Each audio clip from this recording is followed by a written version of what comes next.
Yep.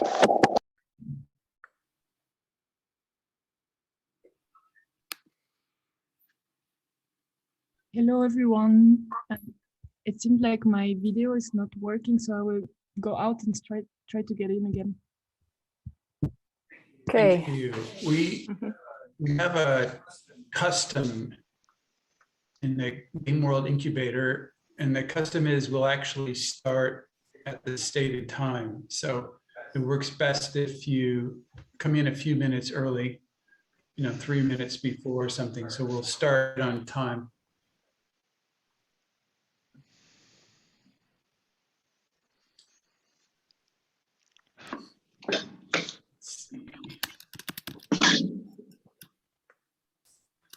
Great.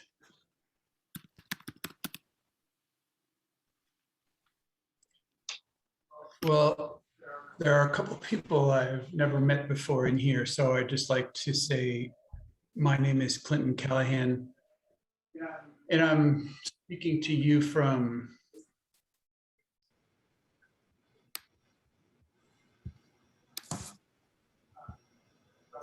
Yeah, I think Clinton.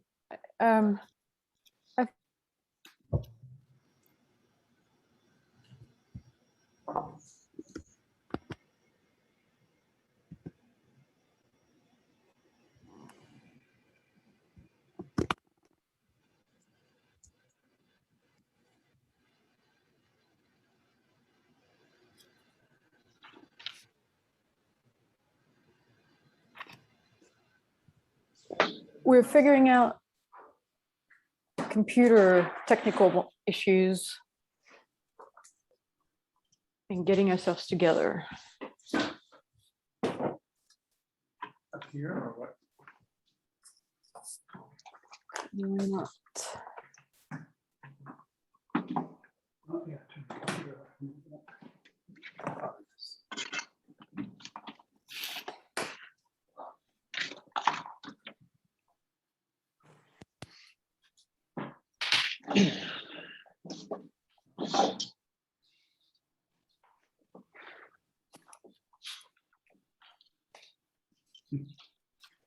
Alrighty then, which is a movie quote for anybody who's not aware of the possibility movie list. Alrighty then is a very important movie quote from one of the films on the list. Does anybody know which film that is? Ace Ventura. Yay. Thank you. So, Anne-Chloé and I are speaking with you, or trying to speak with you, from a little island off the coast of Brazil called Florianopolis. We've been here for a while in our writing house. And I think that's one of the sources of the inspiration to open up Gameworld Incubator was the writing that we've been doing. And Chloe, maybe talk about it in a minute, but we're in the middle of writing the Gameworld Builder Handbook. There's so much important context and tools and insights about game world building that we're encountering that it's almost too much for us to hold, and we want to start giving it away as fast as we can. So I think you could do this too if you ever want to, but a while back I made an agreement with the universe. Basically, I said, give me everything you've got, and I will document it and give it away to 10 million people. And so we haven't reached the 10 million people mark yet. So I'm still trying to keep my side of the deal. But I'll tell you, the universe is keeping its side of the deal. And so I'm very happy to be in a circle here with a global team of game world builders and geniuses, by the way. And I can't wait. Yeah, because Clinton mentioned it, this Game World Builder Handbook was supposed to be a handbook that you can carry in your back pocket. So it was supposed to be about 100 pages.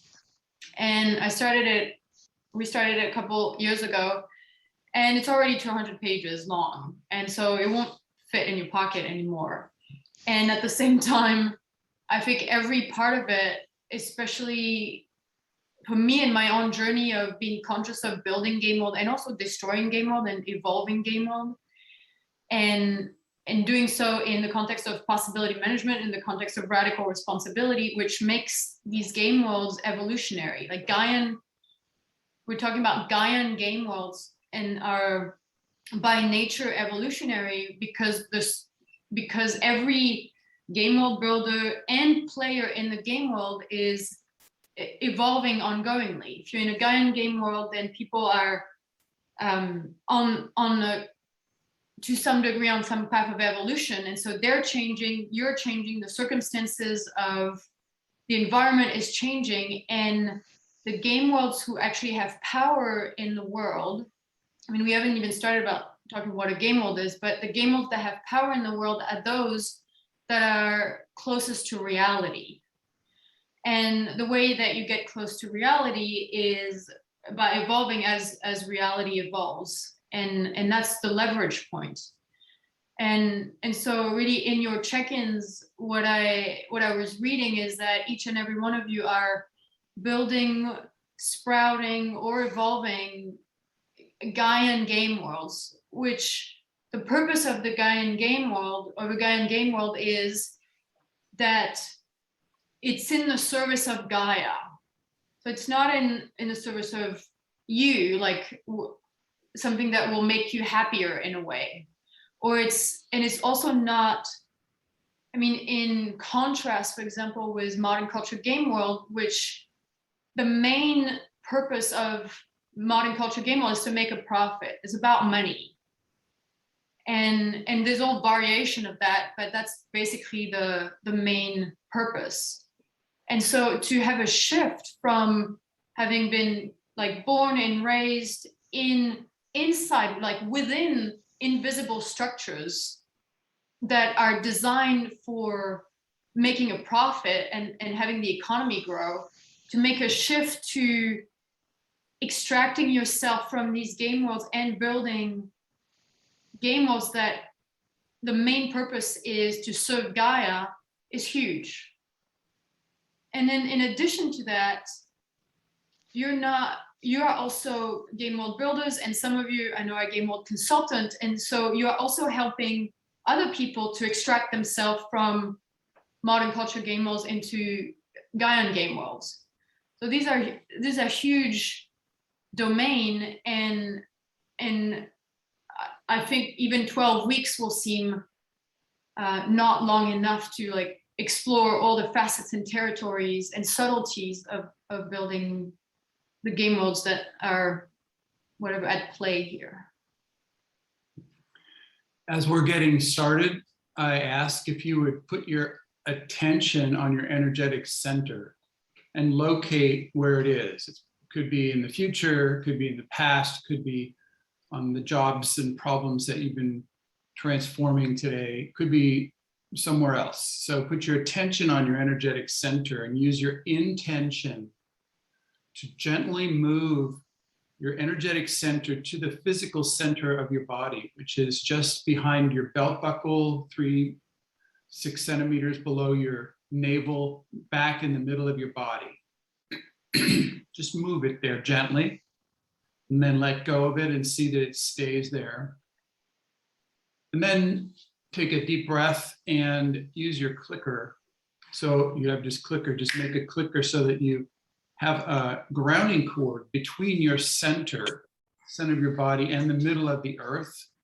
It's about this big around, and it's flexible, and it is your grounding cord to Gaia, to the center of the earth, but it's also a two-way conductor. And so it's also a channel through which you'll have a direct connection with the field of the planet. So it can give information both ways. That's your grounding cord. At the count of 3, you don't have to turn your speaker on, but at the count of 3, please say out loud, what the color of your grounding cord is. 1, 2, 3. Ocean blue. Red. Next. Thank you. And use your clicker one more time, please, and make your own personal bubble of space so that you're clear about your culture and context, and that you're in your own bubble of space. For example, even though Anne-Chloé and I are sitting, for example, so close together, even if we were even touching, our bubble of personal space goes between us. So both of us are each in our individual bubble of space. And if you want to, you can help us. You click your clicker one more time and you make a golden cube essentially around all of us. That's what we're doing. We're holding an energetic space around all of us. And you can imagine that it's not a perfect cube, but it isn't. It just works to have an energetic space around all of us. So we have a sanctuary and a safe place here in which to do the work that we're doing together. So we're holding that space, and you can also help hold that space. And then we have a good sanctuary, or like an archetypal workroom we can work together in to do the experiments and discovery journeys that we'll be making here together. Thank you for doing that.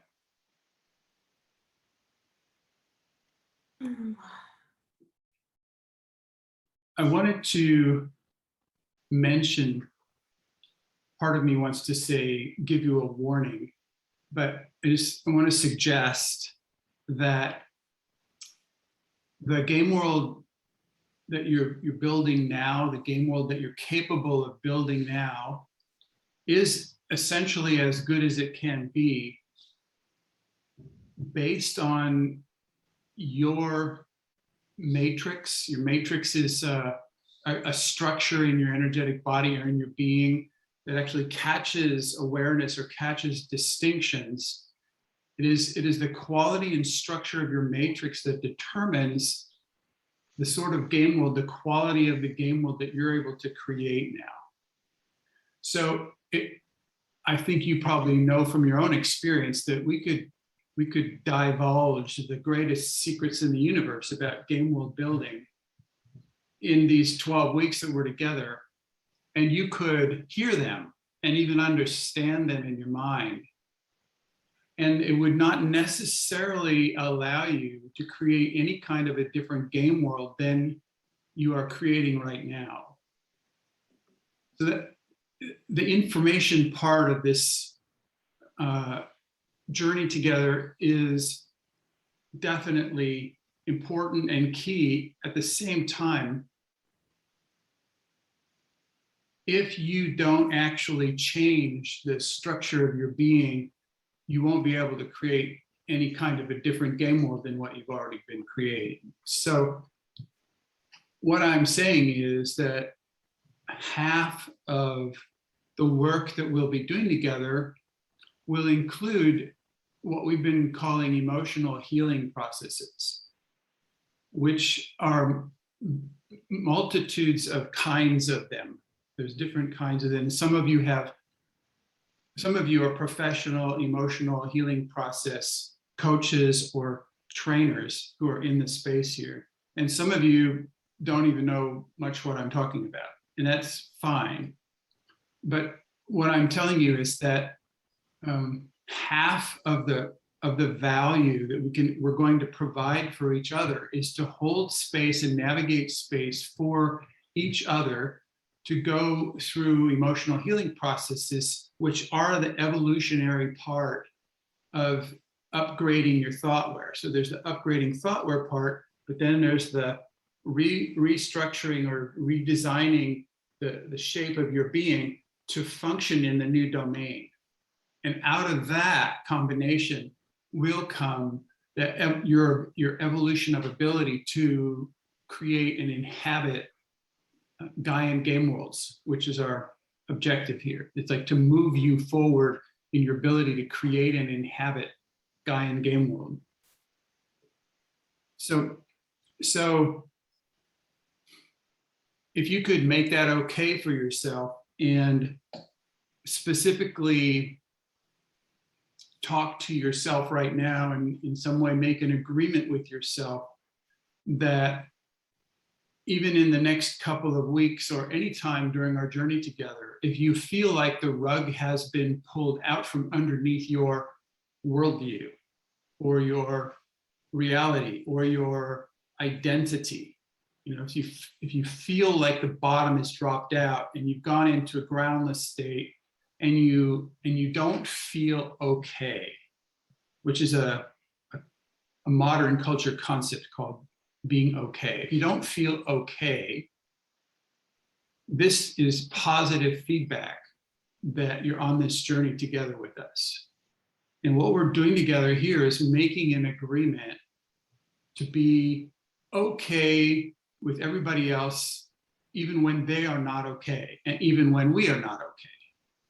Because there's this tendency in human beings, which is that if I do not feel okay, I try to pull myself back. I try to disappear. I try to vanish. Does anybody know what I'm talking about? You don't feel okay, so you just kind of pull back and vanish. Yeah. So it's pretty standard reaction. And I haven't investigated it much, except to know that it really is there. And what we're doing is to acknowledge that that during this journey, multiple times you are going to not feel okay. And to not use that as an excuse or any kind of reason or justification to pull back or vanish or disappear, that it's actually positive feedback that things are reordering around in your inner world so that you can do a better job at what you came here to do. You can really participate more fully in what's offered at the universe level, that you can really collaborate with archetypal forces that we'll be using and create these structures called game worlds through which human beings interact and create new game worlds that make the current existing game worlds irrelevant. I mean, I'm spinning off of this distinction created by Buckminster Fuller. And we've had to change it a little because things have changed. But the idea is that changing things in the world does not happen through fighting the existing game worlds, fighting against the existing game worlds. They're designed to fight back, and they're better at it. So changing things in the world happens through designing, creating, and inhabiting new game worlds, guiding game worlds that make the existing game worlds irrelevant. They're already non-functional, they're already outmoded, they're already ancient. So it's not only, so the new game worlds make the existing game worlds irrelevant. It's just, and the little footnote is, don't be left behind playing in a stupid game world. So it's a real comforting, I don't know, it's a real empowering piece of clarity that the existing, to acknowledge that the rule of law of modern culture, the existing game worlds are indeed exterminating life on Earth at the fastest possible rate. And anybody who like participates or enacts in the current game worlds has to be somehow criminally insane. To try to endorse or enforce, to try to participate in the existing game worlds, you're collaborating to exterminate life on Earth at the fastest possible rate. And if you are a person who is trying to enforce the rule of law of modern culture, essentially you've already sacrificed your life. You've stepped out of the game of promoting life, and you're participating in exterminating life. And so these are huge distinctions to have behind the necessity that's in front of us right now, which is build out new game worlds that people can inhabit, that create different results in the world. And I've been working on a new spark which has to do with the confrontation that we get when faced with having a goal or having an objective. Like if my objective is to make the world a better place, and I start off by picking up litter or, shutting down, I don't have a car anymore, just using cotton clothes, or, so many numerous possibilities that you can do it on a personal level that would contribute to a better world theoretically. And you've done this for a few years, and then you look around and nothing has changed. You've made experiments and sacrifices, and things have not changed around you. If your happiness is depending on other people following your lead, or other people adopting the same thoughtware, or the systems that you've been disempowering because you're extracting yourself from them have not collapsed. If your happiness or joy of life is depending, your satisfaction is dependent on other people changing and doing what you think they should do, you will have a conflict. You will be faced with a lack of that your care about things is not rewarded in the results of the world becoming a better place. So at that point, you have to make this choice. I mean, how many people know what I'm talking about, have invested in trying to change the world? You look around, things haven't changed over the years, and you go like, what am I supposed to do about this? Like so this can be a huge thing, because if the pain gets too big, if the pain of your caring, your efforts and your caring have not produced the results that you were looking for, then why should you care? Then it's too painful to see that your caring has not mattered. And then what can you do? Like one thing is just stop caring. There's a way people start to stop caring. And this is like not living. To care is to live. To care is to live. And so your enthusiasm and your brightness, your love of the earth and what's possible, if you have to stop caring about that, you essentially are shutting down your life force, pulling back your creation force. So this is a conundrum, or it seems like a paradox, that how can you actually care about a bright future for humanity if the results don't seem to change? Like, how can that happen? And where our research has been going along the lines of, you can make a slight shift in your thoughtware, in your internal design, in such a way that you can care about a different thing. And the thing that you care about is the research that you're doing, that you shift your identity from becoming let me just back for a second. Think about it. If your objective is to cause other people to behave in a new way according to what you know is best, then you're actually trying to manipulate other people to change their behavior. Now, it's like trying to change your mother, or your father. Like, did it work? Like, most of us have this impulse to try to change our mother or father or teachers. Like, did it work? Well, basically the answer is no way. And that's understandable because your parents are not on your bench, but going around trying to change how other people behave is manipulation. It turns out to be arrogant, turns out to be from a position of superiority, turns out to be abusive. And so reflecting on, oh my God, I want so many things to change in the world, and I really want them to change, and I've done everything I can. And I really want people to behave in different ways and to wake up.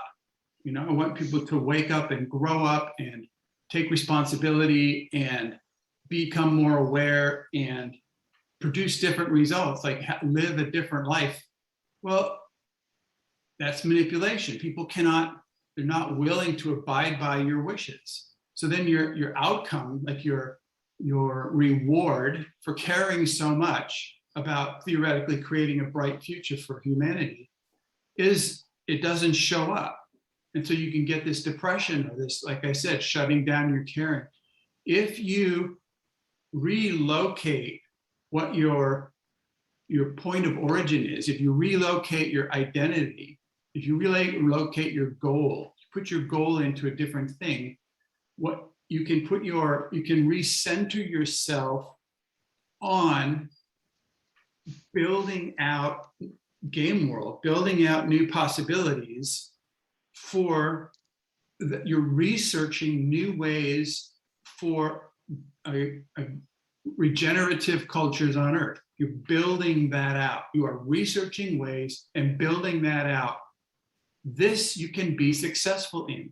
You can be totally, completely, ecstatically successful in every talk you give, every part of the game world you build out, every website you build, every video you make, every training you offer, every talk you give, every workshop you hold space and cause to create. This is building out possibilities. It's building out stepping stone structures. Now, let's say you do that. Let's say you build an amazing workshop and you put it online, you get it out there and people hear about it. You've got posters all over town and 3 people show up and one of them is your brother or your sister, something like that, you know, or and then you go, okay, give the talk anyway, give the workshop anyway, create the service anyway, because your success is in having opened up this space and getting to download or deliver the new thought work into the morphogenetic field. Like you're actually succeeding, you succeed in creating the space. So will the people who come, like even, you know, there's people who give talks with thousands of people who come online, you know, and there's people with runaway virus, viral videos, you know, 1 million people, 1 billion people, you know, have watched videos. Really the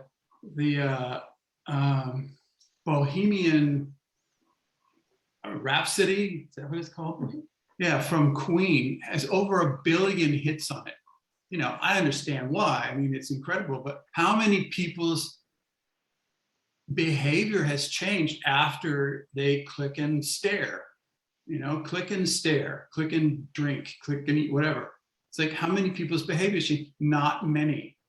So what you're doing is you're succeeding at building out infrastructure for Gaian game worlds, for researching ways that people could possibly change and making them available. And that thing you can succeed at. And so that, I just wanted to clarify this whole sort of orientation about what we're doing here, because, you know, it's easy with the way that I talk, you know, it's like, it sounds like I'm out to change the world, you know, or change people's behavior or things like that. But it's really not about that. It's about basically being the space through which my bright principles and my archetypal lineage can serve the world, can function in the world. And if even, you know, and if the results are that we have 26 people in a 12-week game world builder incubator, okay, you know, this is, we get to go where no man has gone before, and probably not so many women either. But I'm telling you this from my experience, this space that we're in right now, this global conversation we're having right now, is a cutting edge of human consciousness on the planet right now. It's one of the cutting edges. There are not so many spaces called forth in the name of the bright principles and the purpose that we have in this conversation. This is a leading cutting edge of the human evolution of consciousness happening right now here in this space, with the questions, with our commitment, with our togetherness here in this purpose. And where else would you rather be? I mean, there's no place else I'd rather be. What a luxury, what a joy to be together with you in this endeavor, this endeavor of mutual benefit, this endeavor of serving something greater than ourselves. So, but thank you. I just really wanted to point out this paradox that could be behind the scenes working in us about having this despair about, well, okay, where are the results? Well, the results are going to be abundant in these 12 weeks. You will have abundant results in terms of the research that we're doing and the Gameworld space that we're building out that could change human beings. It could be spaces where evolution can really happen, that are evolutionary game worlds. That will be abundant. And that will be big chances for celebration and for like having success in terms of what our endeavor is. And then, but you know, secretly, I want to tell you that Anne-Chloé here just last year built out part of a game world called Rage Club. And she started delivering Rage Clubs online because of the virus. People were available online, and it started working actually to deliver a Rage Club online, 4 weeks, 6 weeks, 8 weeks online, to the point where there were enough people who said, gosh, I want to be able to deliver Rage Club online also. And so Anne-Chloé started giving Rage Club spaceholder trainings online. So I don't know how many it's been, 3 or 4. 3. Yeah, and about to do another one. Yeah. But the results are that over 100 Rage Clubs have been delivered around the world this year alone. Over 100. Okay, this is revolutionary. I mean, if you've been in a Rage Club, you know what it does to you for the first time to tap into the archetypal force of anger that you're born with access to, and what it does for your world, for your voice, for your space, for your clarity, for your commitment, for your ability to stand up and speak out. It's incredible. So people could inhabit the game worlds you build. People could. And the more, see, one of the things that I hope will be happening here is that you are gaining the right and hopefully the capacity to deliver Gameworld Incubator online as one of the things you can offer is a 12-week Gameworld Incubator for another 26 people. You start multiplying 26 people times 26 people times 26 people. There, it turns out to be quite a large number of people starting to get empowered to build Gaian game worlds all around the planet. So I just want you to keep that in the back of your mind as you're asking questions about what's happening here, how it's going, why we're doing what we're doing or not doing something else. Then ask about that also. Like, how I want to go deliver a Game World Incubator. You say that. I want to go deliver Game World Incubator. How do I do this? How did that work?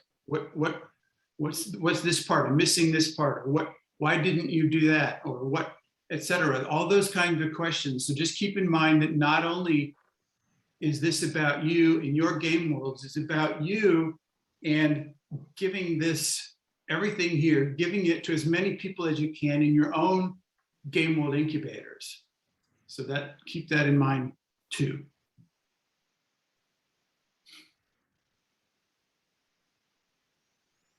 Are there any questions or comments right now about anything?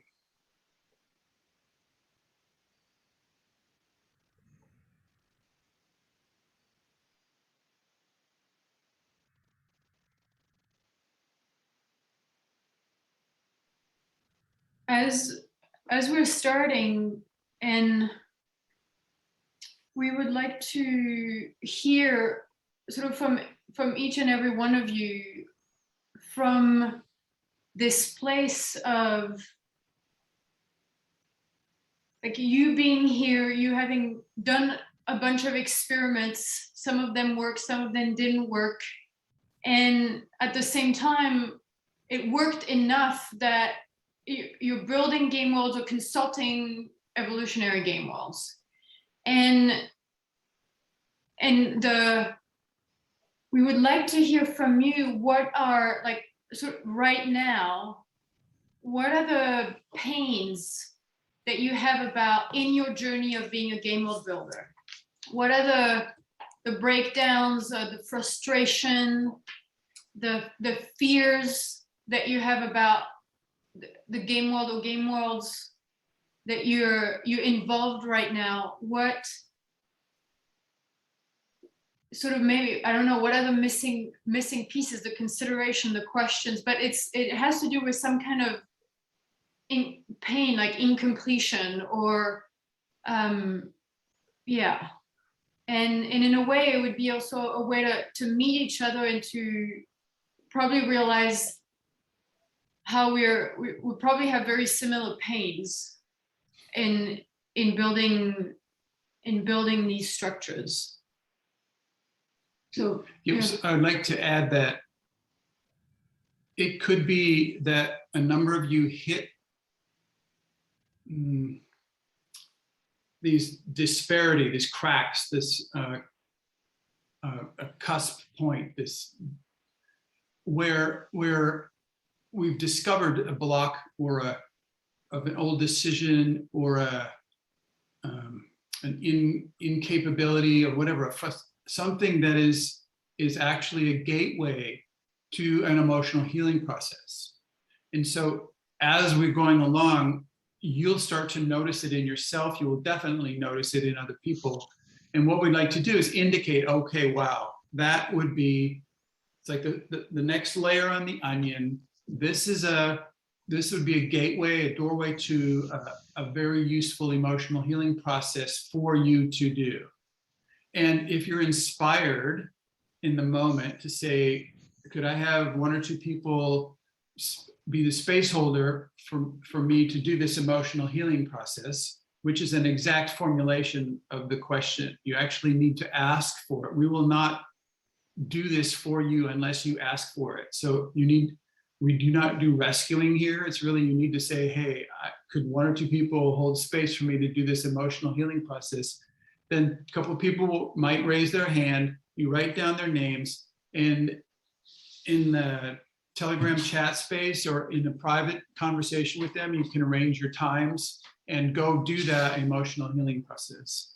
And but I'm just telling you, when you start speaking about the pains that you've hit, or the frustration, like Anne-Chloé said, when you hit these things, there is easily a doorway for an emotional healing process that will really start this journey for you. And so I really hope that this week and next week, basically everybody does one or more emotional healing processes with the support of the rest of this team.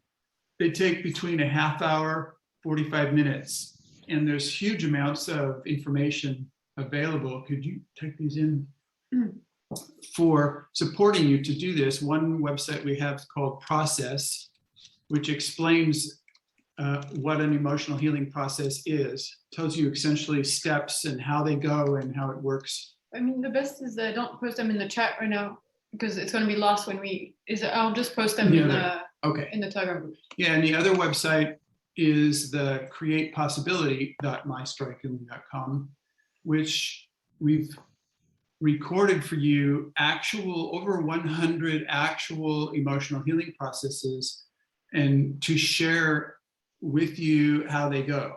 And so it's so informative to be with the coach and the client in an intimate space. You get to see both of their faces. You see the cues that the coach is working on, and you can see how the coach navigates those processes. And so oftentimes the process could be similar to what's going on for you, because we're human beings and we're essentially functioning in the same mimetic structures. We have the same kinds of mimetic structures, and the process could very well relate to what you have. So I encourage you to, when you can, instead of flipping on a TV series, flip on these emotional healing processes, and they're even more dramatic than the TV show. No guns though, and no special effects.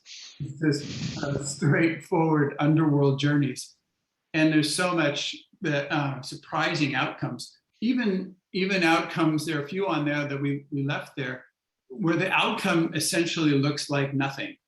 There's a few on there that's so frustrating and inconsequential that but you just need to know that sometimes it's like that. And oftentimes the results are an echo effect, an after effect. And so even if you're in an emotional healing process that looks like it doesn't go anywhere, don't judge it too quickly, because there are these depth charges, these things that happen afterwards and later that make a huge difference. So yeah, so we're going to, and also keep in mind we're 26 people in. If it's about 1 or 2 minutes, which is clearly not enough time, but just try to share about what the pain is, what the obstacles are, what's in your way to moving forward. Try not to be embarrassed about any of these things, because we're, like I said, we're all the same in our structures. So, people are going to come up with things perhaps like, I'm too afraid to make my website. Okay, that obstacle is real. And that obstacle can also be transcended or transformed or transmuted or trans something. And so just put it on the table. We are where we are, and to pretend to be somewhere else other than where you are is not going to help you. And the people on this circle are really smart, so they're going to see right through, you trying to tell us that you're not where you are. So, yeah, good. So I propose that it's sort of, I'll just call out the names, so we just go one after the next, as if we were in a circle. And I would, Christine Derschner, would you start? So I was thinking about the pain, and the first thing which came in my mind, and it's about the community, and we are currently growing. And as a collective, we decided already 3 or 4 times actually which people we want to attract, like what we are searching, we are pinging it out, and then after 3 months it's like people are questioning it again, and it's like, really, do we really need these people? Is this really what we need?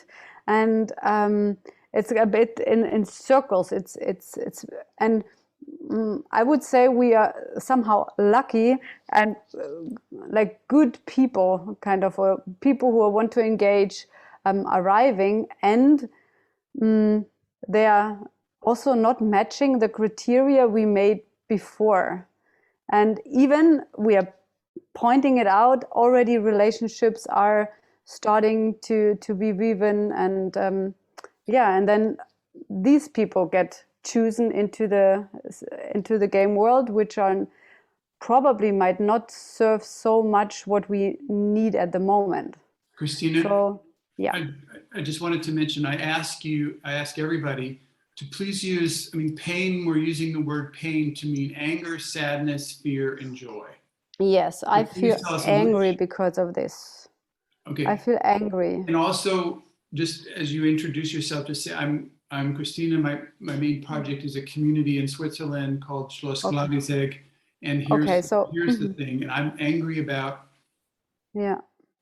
So, like my name is Christina, like Clinton just said, and I'm living here in Schloss Glavisegg. It's a community, and I'm angry about this, that we are circling around attracting or reaching out or calling in people, and then we're choosing differently. Yeah. And I just want to suggest from our research that oftentimes the anger is in response to a fear. And so you get that because there's a fear coming up, the fear comes up, and we use our anger to try to change the thing that we're afraid about, just change the thing that's frightening us. So if you could go the next level down and tell us what it is that you're a Gameworld spaceholder for an entire community, and you have this fear, which is the fear that we are we are hurting ourselves. We are not shifting onto a conscious level, onto that we're actually doing what we are here for, and becoming nice, easy living together at the lake community, instead of serving the bright principles of transformation, authenticity, connectedness, and power of creation, what we are here for. And you've just hit upon one of the biggest pain makers for people who are not trained game world builders is trying to function in a game world that has a mixed context. That you find yourself in the situation of already being in a game world that has contexts of contrapositional purposes, oppositional context, different. So here you are trying to mix oil and water, and if you shake it up real good, it looks for a minute like it's one context, but as soon as you back off, oil, water separates out, and the mixed context is hugely painful, and also keeps your game world from flying. It keeps the people who want your pure context or one of the contexts from joining, because they cannot commit to your game world because it's mixed context. So it blocks people from joining you, and the people who are inside use the space for other purposes, which is easily purposes, like you said, like retiring or being a low drama space for gremlin feeding. These are terms from possibility management, and that if your precious game world has being used for this purpose of a gremlin feeding ground, what are you doing there? How can you stay there? What can you do about that? So we'll be diving into this. It's a huge pain for game world builders if we don't have clarity about the context of our game world, and we make the mistake of creating this mixed context game world. It's painful. So we'll be going into there about what to do with that kind of stuff in the next couple of weeks. So thank you for sharing that. Thank you. Thank you, Christina. Thank you. Jeff, would you go next? Sure. Hey, my name is Jeff, and I'm in Rage Club right now, so my voice is not functional. I'm here in Costa Rica, in Uvita, and yeah, my pain is really this anger about not knowing how to create a clear context, and also not knowing how to shift into a clear context once I've identified it, because I already have got it, that we're like I have this like micro community experiment going on where we rented a house and we're all living together. We're all these nomads that are really focused on understanding what it means to have more choices to choose from. That's really the context that I'm trying to bring into this space. And at the same time, yeah, it's like a lot of gremlin feeding, a lot of like using this space for whatever the fuck everybody wants, like And, just there's this constant thing of like, oh yeah, today I'm just feeling like flowing today, I'm just feeling like, and I'm not going to do this until like it feels right for me. And, we actually had a huge breakthrough yesterday, because I realized I've been pushing really hard on like, come on, let's do something, let's clarify, and then I just told everybody, I'm going to this rage club and I'm gonna be gone for a couple hours. And everyone said, oh, what's that? I want to do that. And all of a sudden my whole team now is in Jesse's rage club, and something big is happening. But I want clarity on like how to make it not random. Cool, thank you. Thank you. And I just want to mention that you just mentioned actually navigating space.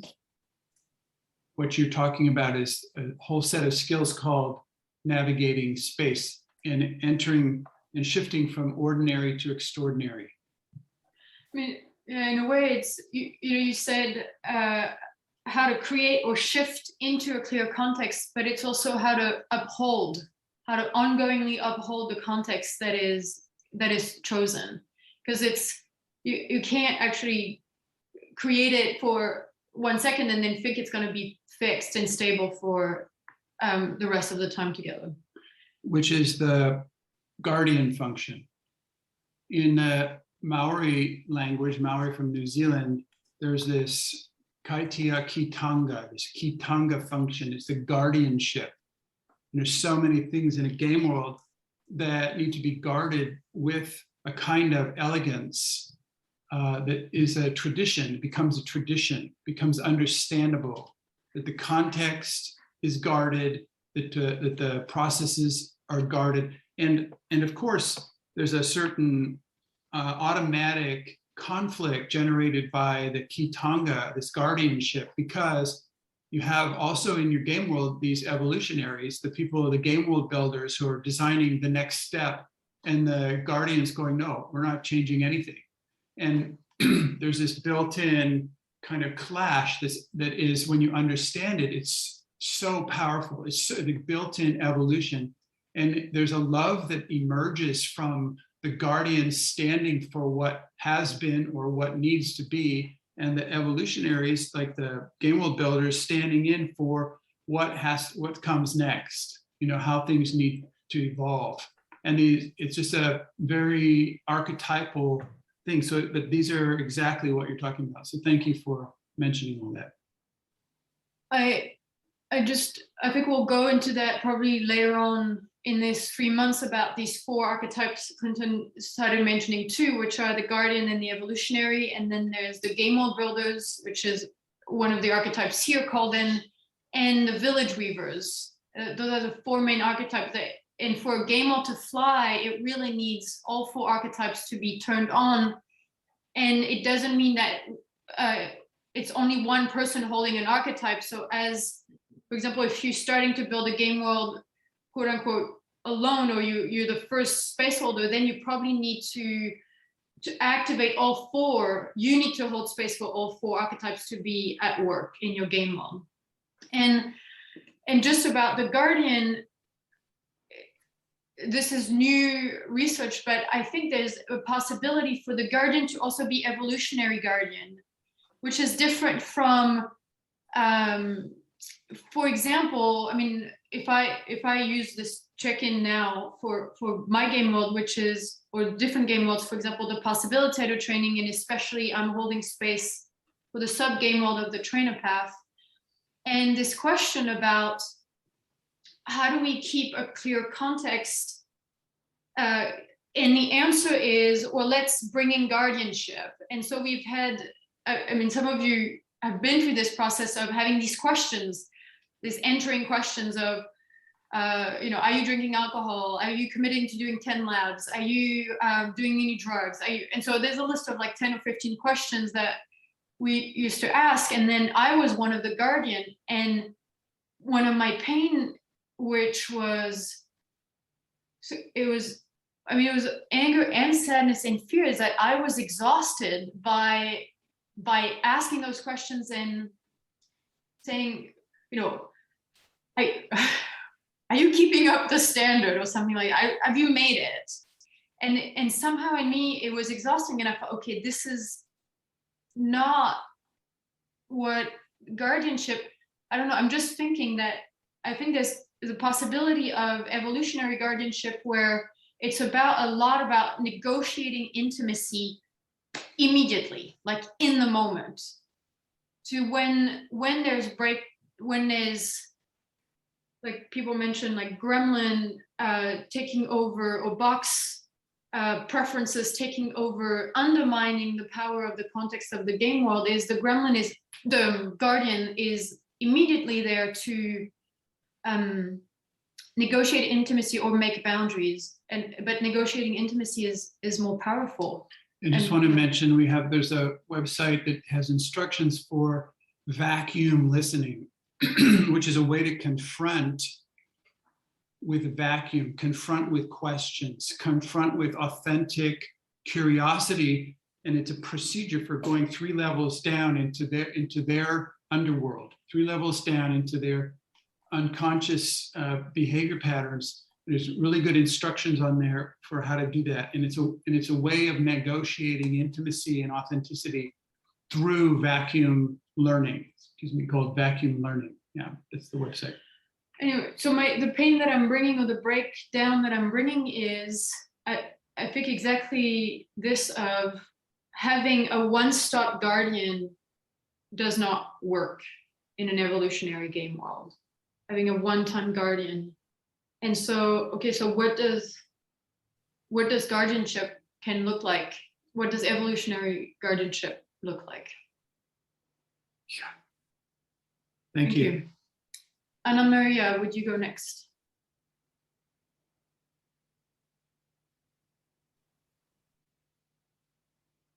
We can't hear you.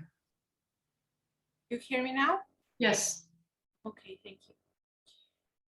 Anna Maria here. I come from a project started recently in Romania around building living space based on ecological principles, to say so. My pain comes from the fear I have about not being able to fully accept this role and to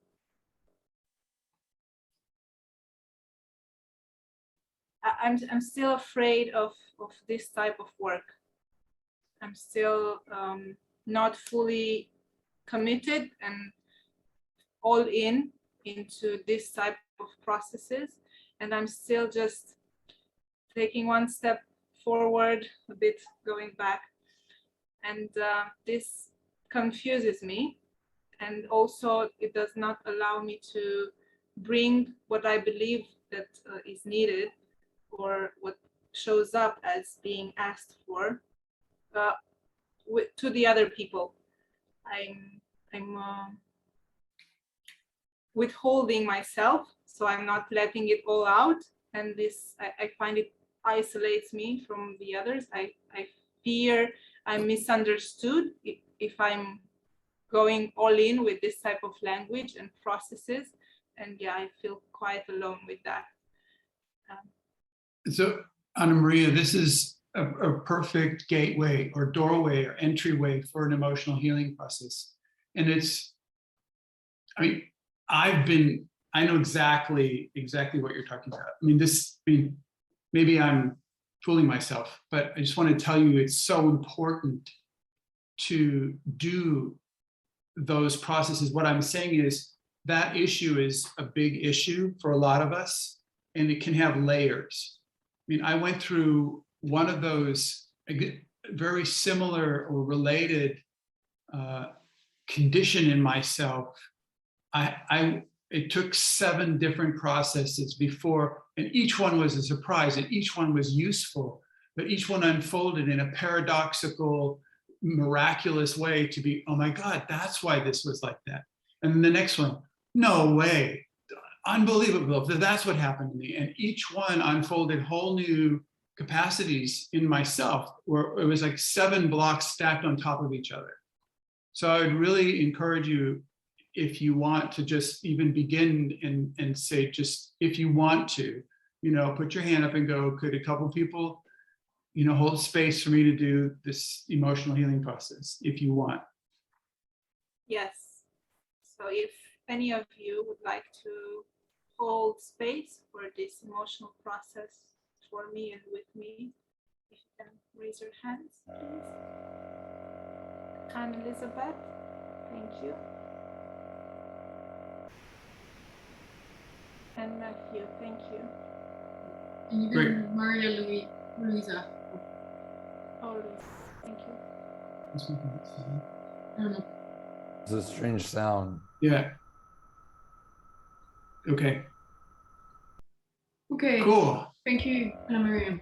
And Maria, will you also report back? It's just a little report about the emotional healing process in the Telegram group. It will help encourage other people to be with you as you unfold the new things. It's almost every time you do one of these processes, we need to meet you again, and so it will help us stay with you where you are. If we can make it a tradition in here that when you go through an emotional healing process, you just write a couple sentences. It doesn't have to be blow by blow, 5 pages of what actually happened, but just a couple sentences about what it was about, what the new beginning is for you. That would be really, really wonderful. Thank you. Thank you. Susanne, would you go next?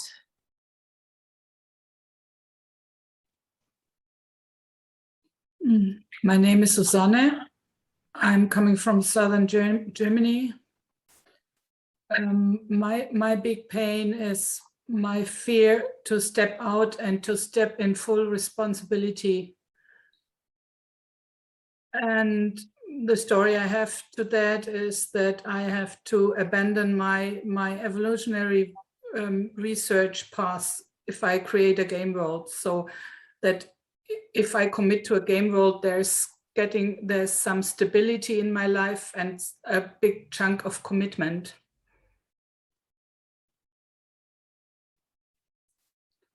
And this is the fear I have. And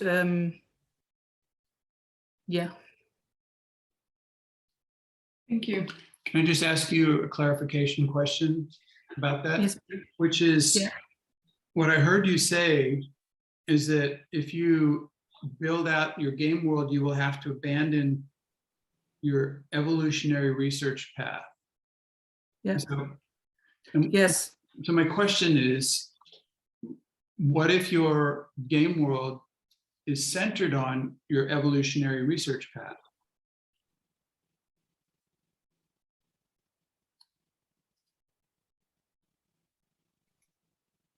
Today, when I wrote this into the Telegram chat, the first time that it appeared, this appeared as a possibility that this might be,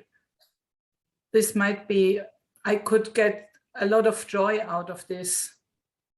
And it's not about getting chained to a game world or a project. So my question for you, in a doorway for an emotional healing process, is your block against having joy. Oh, yes. Yes, I take this up. My block against joy. Especially with regards to the game world, like those two together. Like the thing I proposed to you is really obvious in some ways, but you were not able to see it because of this. That's what I'm saying. There's this huge block.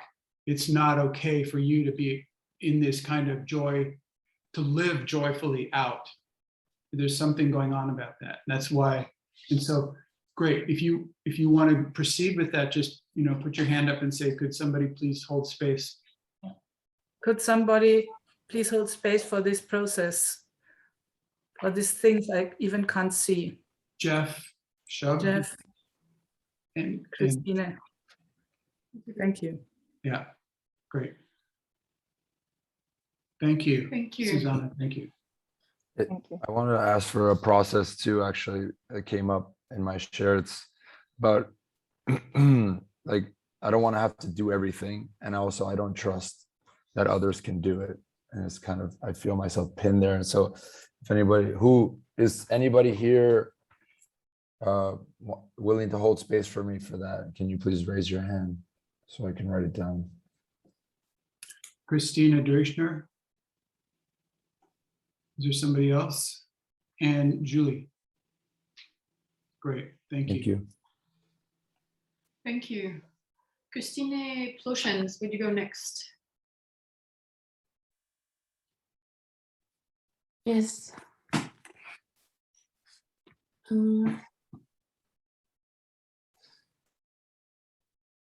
I feel fear right now, and what came up during hearing Clinton talk in the beginning and also before the call is actually physical pain and a big stomach ache. I have still holding a lot of stuff inside my belly, and yeah, my fear is firstly, since I'm still in the decontamination process, that I'm going into overwhelm and I can't handle it, and I don't have the possibilities around me to tackle that. But this is not such a big fear, and yeah, and I'm currently with one foot in modern culture and with one foot out of it. And my frustration is that since now it was that way, that I'm walking away from it, I'm creating something, I'm trying something out. And then somehow, as Anne-Chloé was sharing before, the context is not staying, I can't uphold it, or I want to try something new and the community is not coming with me, and then it breaks apart. And then I found myself shifting back even more into modern culture, and I want to step out of this back and forth movement, and I want to go forward. Christina, what's the And thing? I missed so one word. What is the thing that's not going with you? Her community. So you got a community and they don't want to go with you when you want to try a new thing.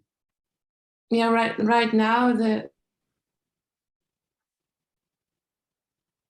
some people who started with the PM context but then stepped out of it, and I'm kind of the one that is bringing the context, and there's too much resistance.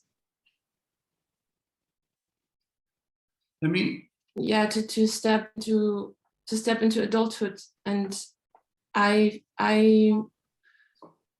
have not the matrix yet enough to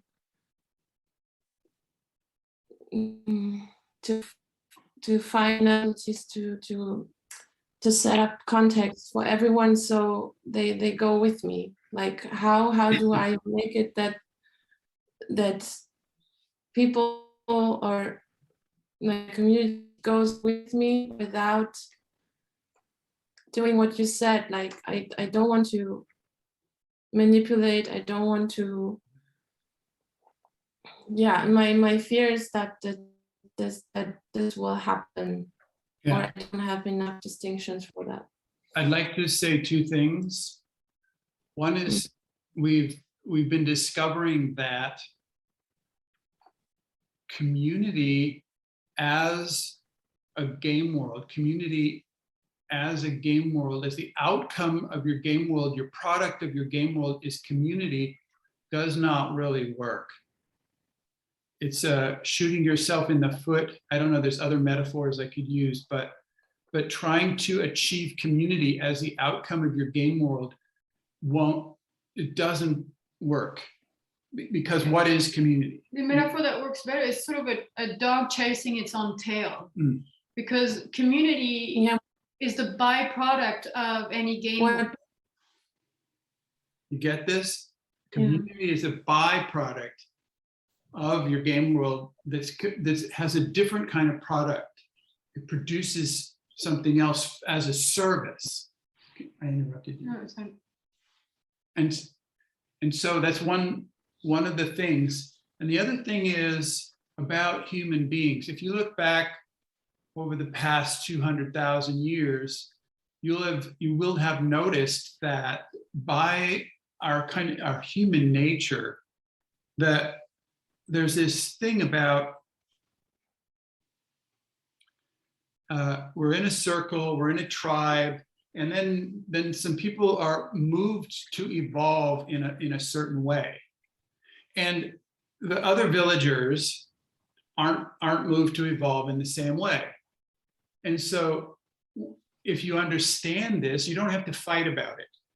There's no fight. And we've experienced that actually very recently here in our writing house. We had 6 people here committed to a year of generating manuscripts for books. And within 3 weeks, 2 of the people discovered that through being here, through being in the writing house, they discovered that the next thing was up for them.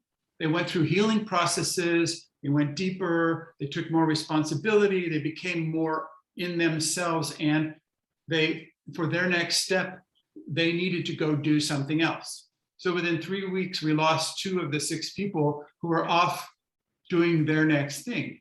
So this is what human beings actually do. So here you have the villagers, on some island in the South Pacific, and they go, we want something else. So they pack up some coconuts and some breadfruit trees and whatever they can onto one of these rafts and set sail with some kind of navigator out in the middle of the Pacific Ocean to find the next island and build the next culture. And if you have ever, island hopped through the South Pacific, it's so incredible how different each of the cultures is, although they're all Polynesian. These are Polynesian cultures. But you jump from island to island, they have completely different language, traditions, clothing, rituals. The whole thing is different. And this is the part of our human nature, I think, is to roll out the next thing. So on the planet, there's not much theoretically unsettled land. In fact, there's huge amounts of unsettled land. Almost all of it needs to be regenerated with upgraded ecological factors. But there's unlimited territory in the thought word domain. There's unlimited cultural space to move into. And so that's what you're talking about, you've been in this group of people, and for whatever reason, you're an edge worker, you're an evolutionary. I've known you for, I don't know, a few months, a year, I don't know. I have seen you evolve so fast, so much. You've grown up immensely. You've become person after person. Almost every time I meet you, you're filled out more. You're speaking differently. You're encountering the team differently. And I'm sure you know what I'm talking about. And so it could be that it's your time to roll out the next thing. And it does not have to be a fight. You don't have to go against anything to roll out the next new thing.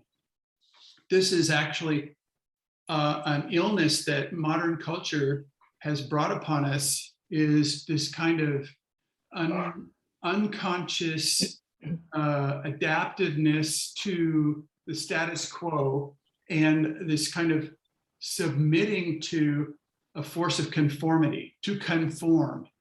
And that if you don't conform, there's something wrong with you. And so you can see this in the whole wear a mask, get a vaccination thing going on right now, is that you need to conform, and that's been rolled out on human race. It's not our nature. And our nature is to rapidly evolve in multiple simultaneous parallel experiments of what conscious culture can be like. It's called the Tansley effect, is to do multiple parallel experiments in evolving next culture. That's what's up for you. So you're a space holder to build game worlds for the next, some new way of evolving conscious culture on the planet. Just go do it. It's not a problem, and let it go lightly. If you have to leave the community and start over, just let it go lightly, because anyway, that's my proposal. Thank you. Thank you. I just want to, Christina, you wanted to say something? I want to share that actually we're not even, like, the purpose is not being a community. We are actually not even living together yet. It's actually opposite around. We are together because we have the purpose of winning back the land from our ancestors. Like two of us, like me and my friend Tabora, our grandfathers actually had land that was sold off. And we tried to get this back to even create a game world there. And right now, the thing is that we are not, the problem is more that we not creating community. It's more about the purpose of winning that. And that's what have been the meetings about. And what I see in myself and what I'm working on and what I also see in the others is more this fear of intimacy, because most of them have been grown up in DDR system like I have, and it's this, on one side what you shared of the conformative, but on the other side, trusting the process and trusting each other that we're gonna make it work. And yeah, so.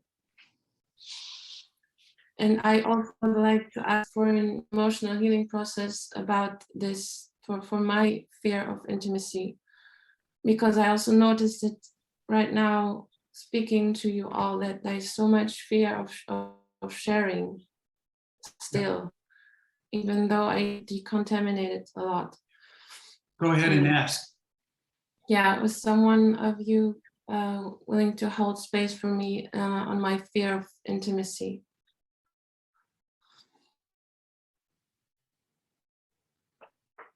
And most of the pictures are frozen, so you have to tell me. Susanna Hutzler put her hand up. Thank you. Okay, great. Great. Thank you. Thank you, And Christina. also Anne Elizabeth put her hand up. Thank you. Thank you. Dan Palmer, would you go next? Yes. Yes. Hi, everybody. I'm Dan. I'm speaking to you from Aotearoa, New Zealand. And I'm going to share that I noticed initially with the question, the place my mind went was, I don't want to talk about pain or what's going wrong. I want to talk about what's going right and how to take it to the next level. And then notice that a shadow principle of mine, arrogance, was feeding that line of thought. And underneath that, I discovered some layers of fear around the game worlds I'm involved in. And the first one was realizing I have a fear that my physical body doesn't have the capacity to cope with kind of explosions of, well, when things start to fly in game worlds I'm part of, I get really excited and it can throw me into patterns of not sleeping, and can kind of take me out for a few days. So I'm afraid that I don't actually have the physical capacity to cope with flight, with game world flight. A second fear I noticed is that I'm afraid one of the game worlds, one of the outlets for one of the game worlds I'm part of, it's called Living Design Process. I should have mentioned I'm involved in a bunch of game worlds that are all around realignment with life, supporting pathways back to being alive and channeling life. And it's come out my work in a game world called Permaculture, and has sort of spawned a whole lot of other game worlds. And I noticed the second fear around all the work I've put into this, years and years of work and effort, I'm afraid that when I manage to get it together into this book, which is an ambitious process, that I'll fail to give the audience access to what I've tasted, what I've experienced. Yeah, so I'm afraid I'll fail in the effort of creating a clear enough doorway into a space that is very dear to my heart. And the final fear I noticed was the fear that something like I'm not pure enough, or something along those lines. I'm not pure enough or worthy enough. I'm so thoroughly contaminated by gremlin and shadow that I don't have the, I'm not eligible to hold space at to step onto into some of the space holding opportunities that are open to me. So it's that kind of self-doubt stuff. And I feel, well, I'll just say I'm grateful for these discoveries. That's me. So Dan, actually, those are 3 doorways to 3 different emotional healing processes. You don't need to do them all at once, but you just laid out on the table. You can listen to the recording again and you'll just see, whoa, there's one, there's the other one, and there's the next one. But I would encourage you to do at least one of those before we meet again. Would you like to ask for that? Yes, I would. Would a couple of people, or at least one person, be open to holding space for me? I don't know if it's enough to go on. Would I choose one of them, or? Oh, thank you. Okay, we're good. So we've got Jeff and Vera and Devin. Thank you very much. I'll write you down and I'll be in touch. Thank you. Yeah, go ahead. It's really incredible because the objective evidence for, in this particular case, for being eligible to hold space, for example, is so obvious, for example, because I'm missing his name right now. The guy who's doing the land with the animals on it. What's his name? Alan Savary. Alan, were you going to say that? No.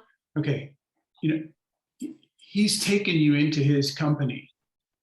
This global Gameworld builder, Alan Savary, who's done this whole habitat regeneration, has done an interview or taken you in, at a level of intimacy that requires absolute trust. Like, he wouldn't even take me in. And so, and so there's the objective feedback, and yet there's this actual reality that's going on inside of you that's just completely can't comprehend that, cannot take possession of that, and is where it is in this case. And so that's why these emotional healing processes are so crucial to everyone's unfolding into the next kind of game world. And I just suggest that we can't even really predict what the outcome will be, and it's often nonlinear. And so don't pretend like you're going to I'm doing the emotional healing process for this purpose, and what comes up here, is a completely different result in terms of. Don't be surprised if that happens. But I just wanted to mention in this case that the evidence does not support your perception, and yet your perception prevails, and that's what we're up against.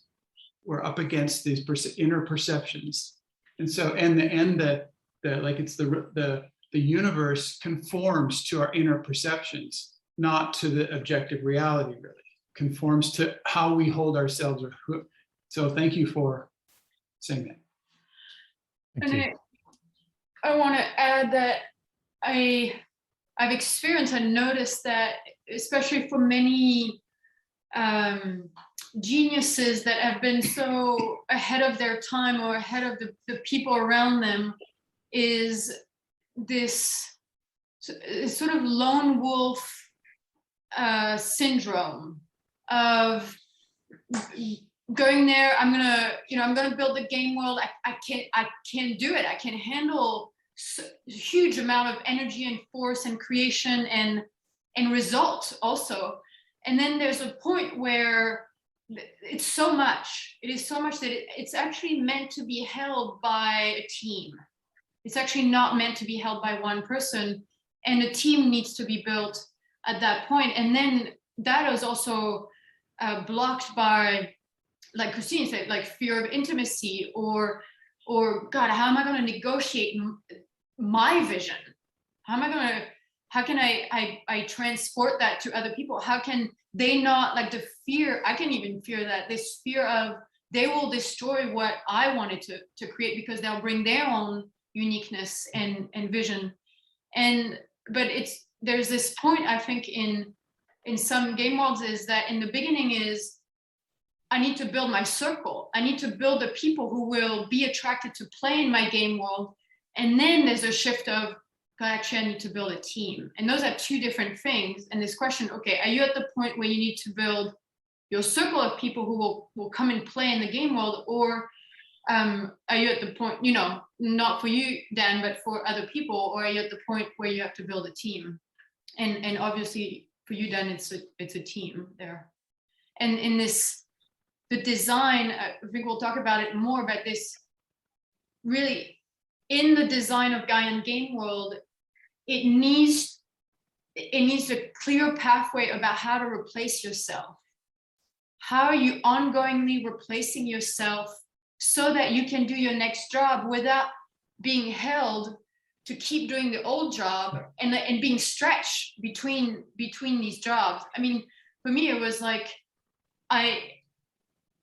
for example, for the Rage Club, I knew that I was going to not want to deliver Rage Club at some point, but I could see the result of Rage Club in people's life, and I thought this needs to keep going, and therefore then the Rage Club Spaceholder training started, and people have taken over. But now I'm even considering, God, I need to do a Rage Club Spaceholder training for like trainer training. So to train people, how are they going to train the next Rage Club Spaceholder training? And this evolution, then the growth can keep going, and I don't have to stretch myself between this dimension. Cool, thank you. Hannah Mona.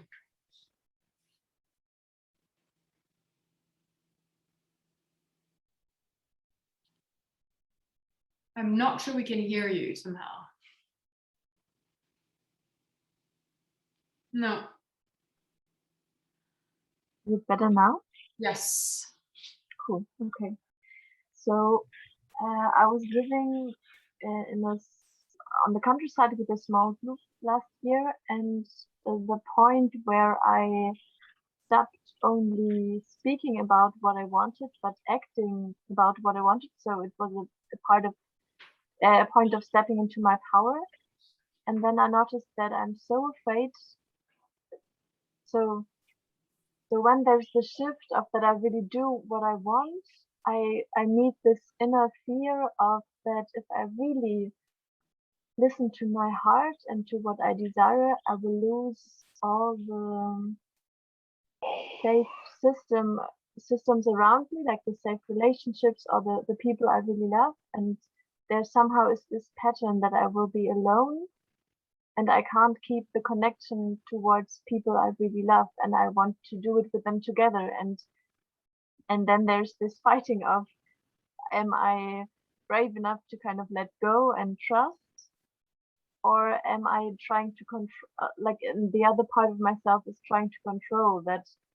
I think there's then specific borders I'm not crossing in order to keep contact towards the people I love, and this is somehow moving in myself. What is that big feeling behind the urge to try to control and the lack of trust? What is that big feeling? I think fear that if I don't control, it will get out of my hands and it won't be good. I think there's the fear of it won't be good, so it won't be safe, so I have to control it. And what's the concern about safety? Which feeling is that? Also fear? I'm not sure. Yes. So there's layers. You've got some layers of fear. It's called unconscious fear. It's fear from stuff that you don't know what you're afraid of, just called unconscious fear. And it's like the layers on an onion, like I said. Just plan to go through 4, 5, 6 layers of what the fears are about. And it won't be the same, it'll be different each time. So just really trust the process as you're going through this. Don't rush it. Don't try to make it go too fast. It has its own speed limit. But really keep trusting, keep clarifying which feeling it is. And in this case, all 3 of those things were fear. Control, trust, and safety are all fear issues, right? And so just pick one, get your emotional healing process, let it integrate, let yourself kind of go back in the new world, and then do the next one, and then do the next one. Will you do that? Yes. Great. Go. You get to ask. Yes. Is there anyone willing to hold space for me to do an emotional healing process about my unconscious fears?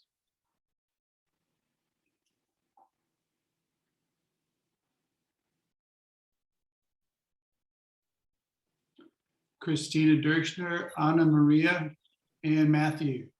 Great team. Great. Thank you. Thank you. Thank you, Hannah.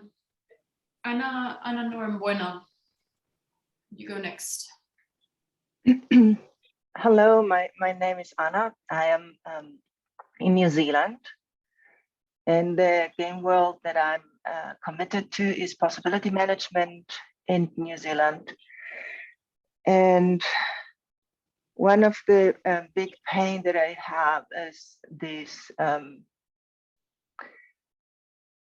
sadness about the lack of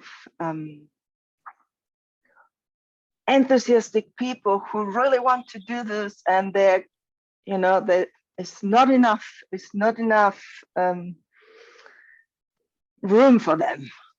Like all of these people, they want to be trainers and space holders, they are not there. And realizing also, and this is the fear about the level of healing that is necessary to go through in order to start implementing things and start to space holding, and how much decontamination of the adult ego state is necessary to go even in conversations.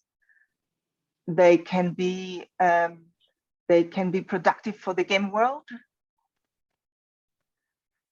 And another pain that I have is also in my experience with the communities, because I'm working with communities here, is realizing that communities and all the game worlds that I know, actually, not just communities, including possibility management, is that this separation, what Clinton was talking about, that someone goes and do their own thing, and to develop these things, this path develop simultaneously, they have a taste, or they let behind drama or unclarity, or the gremlin takes over the separation rather than to have an adult separation or an adult finishing point or an adult respecting different developments. And I feel sad about it, because I see how much waste of energy and waste of human potential and love and connection is just gone. Yeah. And I also feel anger about the lack of clarity that I have between what is the guardianship, the clarity, and the rigidity and this dance between these two territories to care for a game world and at the same time to, like, the skin needs to breathe. And I wonder how it goes. That's me. Thank you. You want to say anything? Yeah, I want to say one thing, which is several times you communicated about what this is, to clarify, like there's a lack of enthusiastic people who want to do this. And I think one of the keys for you is in unfolding what this is, because you carry, since birth, you carry a vision that you're compacting into this, and it's time to unfold that, Anna. It's time to paint the territory, to open up the vision that you're carrying. You're this vision holder, and it's time to bring that out. So as part of your emotional healing process with this, will you ask for space holding in addition to unfold this, the vision that you're taking, that you hold? You get this? You get what I'm asking? I get what you are asking, and I have no idea what are you asking. So yes. I'm sure a bunch of people do. So if you want to ask for a process of that, yes, great. I would like to make a process about unfolding this. Would someone of you hold space for it? It's not only that. It's that plus, I see Susanna Husto and Christina Plush, and I saw all of them. But this is not just, it's not just unfolding it, it's unfolding it in combination with the sadness. The sadness of where are the people who can endure the intensity of the decontamination necessary, something like that. There's the sadness there. I think there's an old thing wrapped up in that. Great, thank you. Thank you. Thank you. Richard, where do you go next?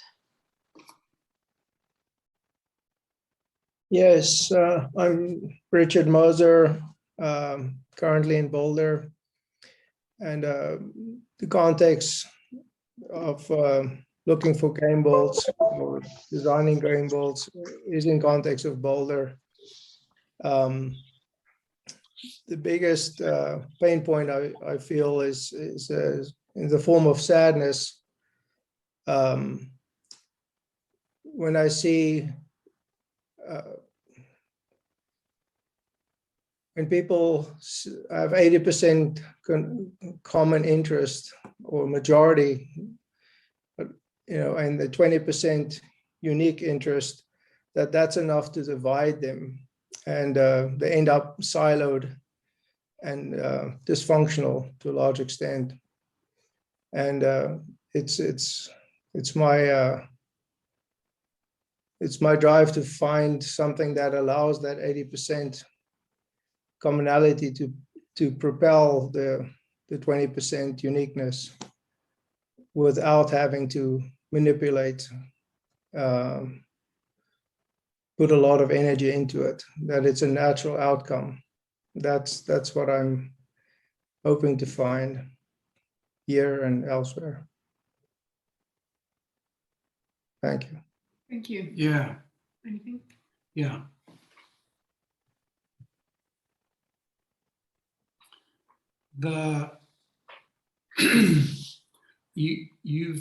There's a part in you that's committed to something that's impossible, in my estimation, which is the 100% thing. In terms of reality, the 100% won't ever happen. So there's a kind of rigidity or inflexibility in your commitment or in your construct inside of yourself, this construct where if it isn't 100%, then it's nothing or not valid. And that will block you completely from navigating the space. And there might be a perfectionism facet to your mimetic construct. You might have a perfectionist thing in your mimetic construct that seems real to you. However, it's a complete obstacle. It's a monkey wrench in the gears that would allow your life to roll. So I would encourage you, if you feel like it, to do an emotional healing process to dip into this rigidity function that's seeking the 100% solution, and just use that as the doorway. So if you'd like to do that, I offer it as an experiment. Yeah, I feel I need to add clarity. I use the 80-20 often in discussion to illustrate that we're mainly on the same page, and there's a portion of us that stands for something else. It's not intended to be focused on the 100%.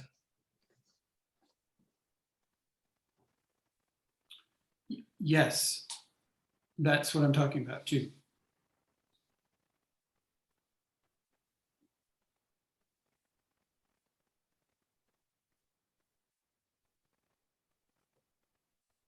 In terms of navigating this space, I opened a doorway for you, and you're really good at doing the stare down thing, which is whoever speaks first loses.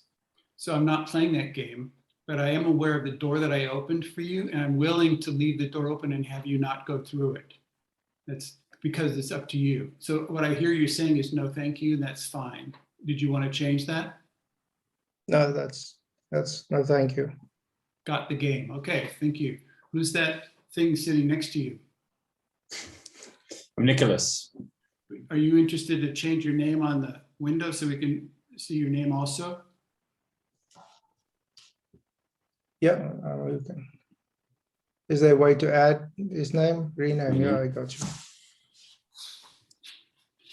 In any case, Nicholas, would you be willing to let us hear from you? Yes.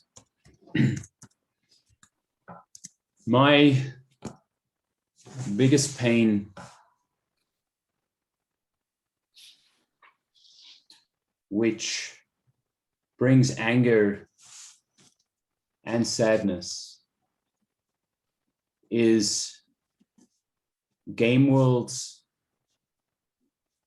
trying to manipulate other game worlds to be like they are, or do what they do, or come with the assumption or intention of having all the answers and trying to manipulate other game worlds to follow their answers. And it brings me, I feel anger in that.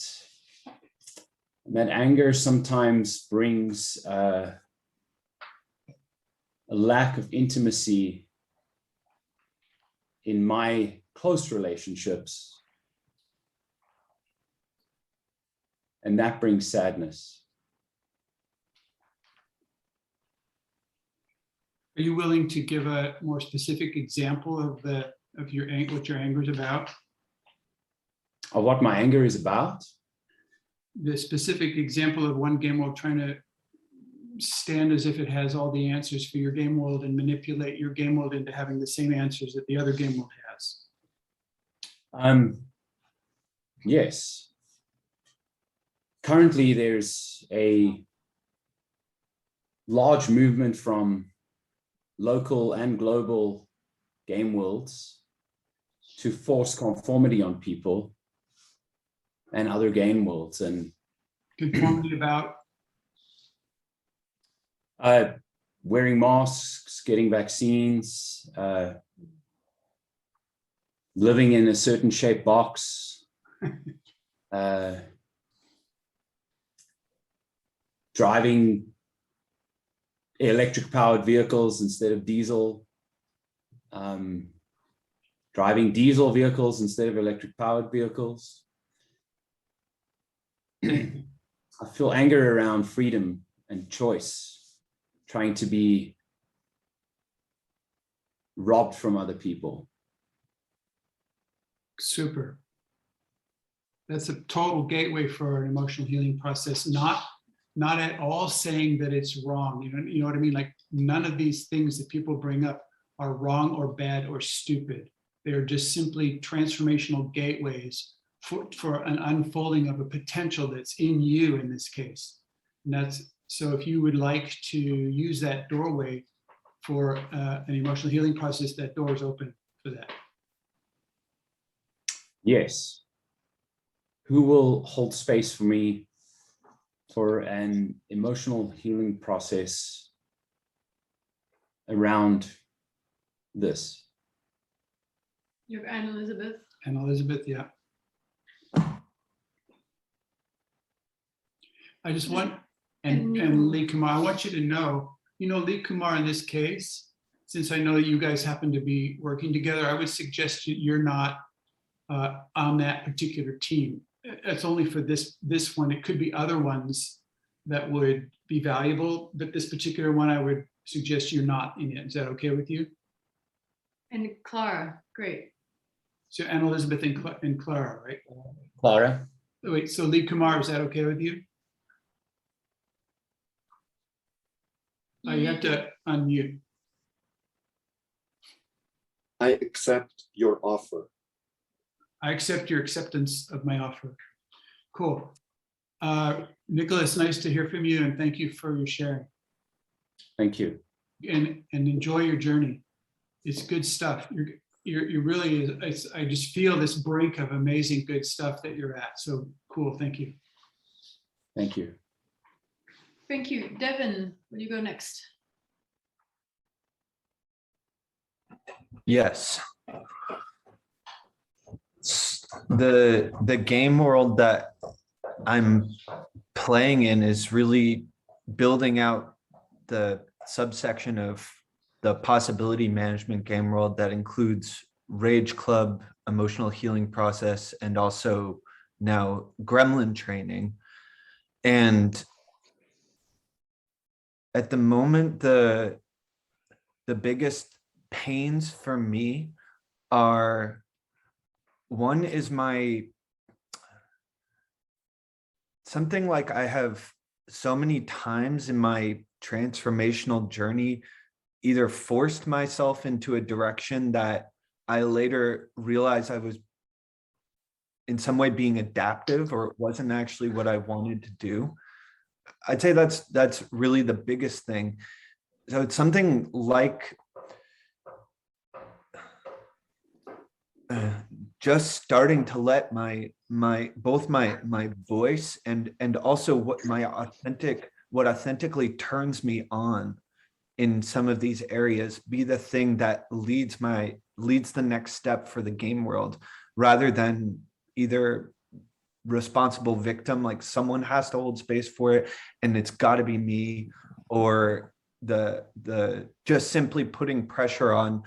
And I don't know exactly what the story is, something like, well, I should want this. If I say I'm committed to transformation, then I should be willing to hold space for this. And so far, those strategies have just burnt me out and created spaces that I don't think aren't the spaces that I really want to hold. And so I'm just discovering something shifting really in the last, I want to say, month, and probably started shifting before that, but of finding myself really authentically inspired to be in spaces. And so one of the other blocks that's coming up is my fear something like my fear of, we have this place, Selena, down the road, just going down the road and doing the thing of standing there in fear and saying, I have an offering, I want to hold a rage club, I want to blah, blah, blah, blah, blah. I can just feel it even present. And also I feel the fear present, and also my anger that's still keeping me small in terms of what I want to do, what I feel called to do here. I'd like to say something.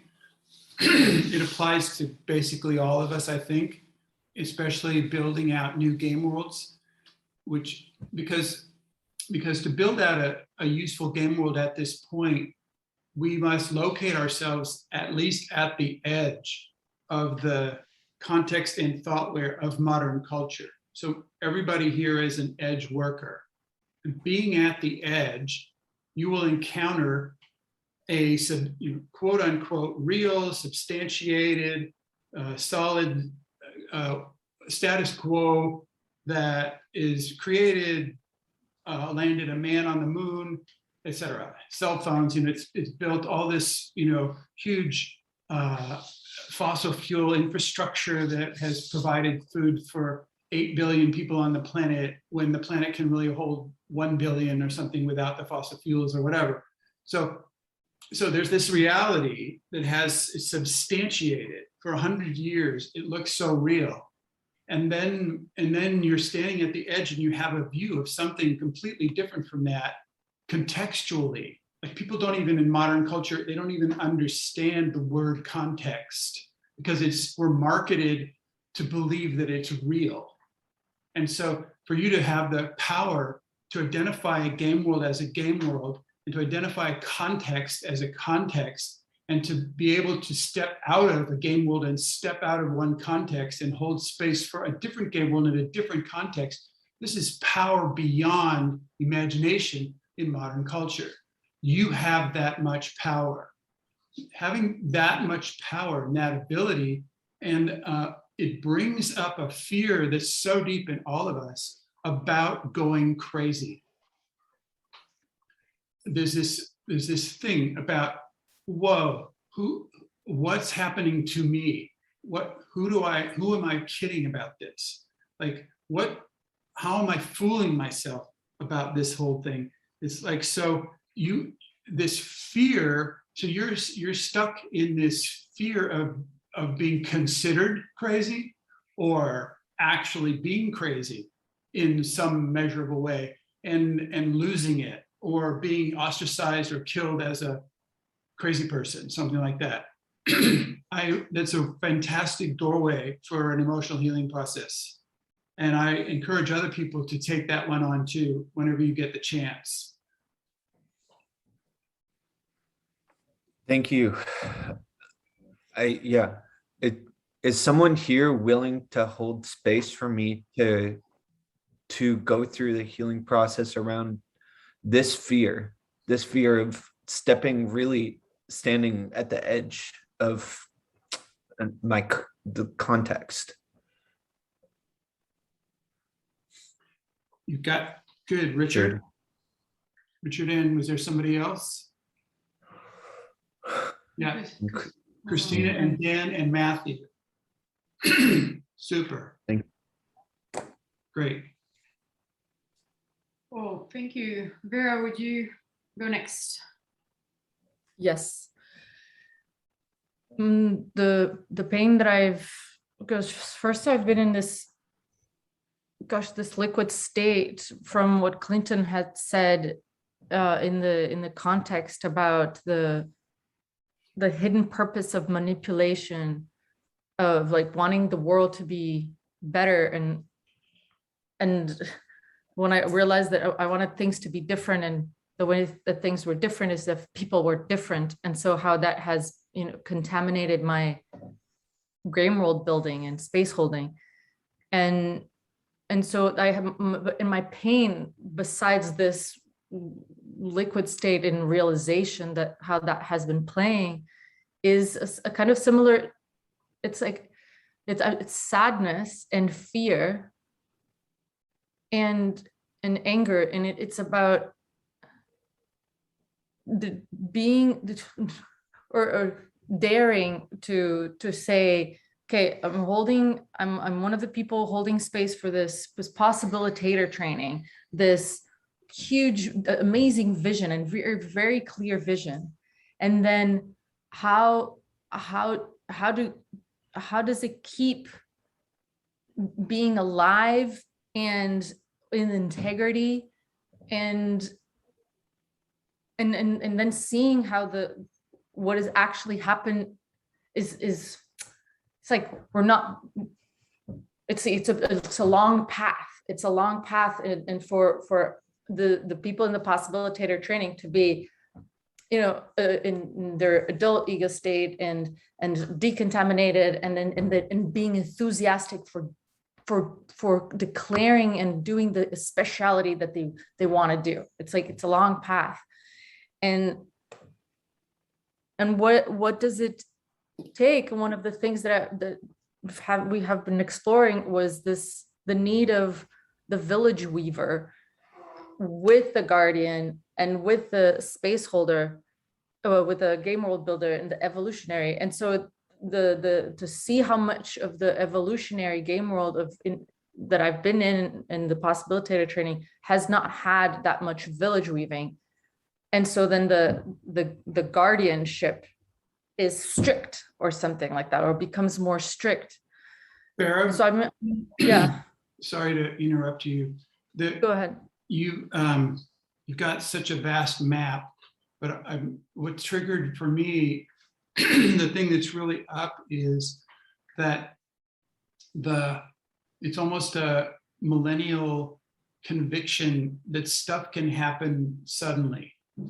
And the having to face into the long path, like modern culture has no, the only thing we have is some leftovers from some Hindu spiritual traditions that understand Milarepa had a long path.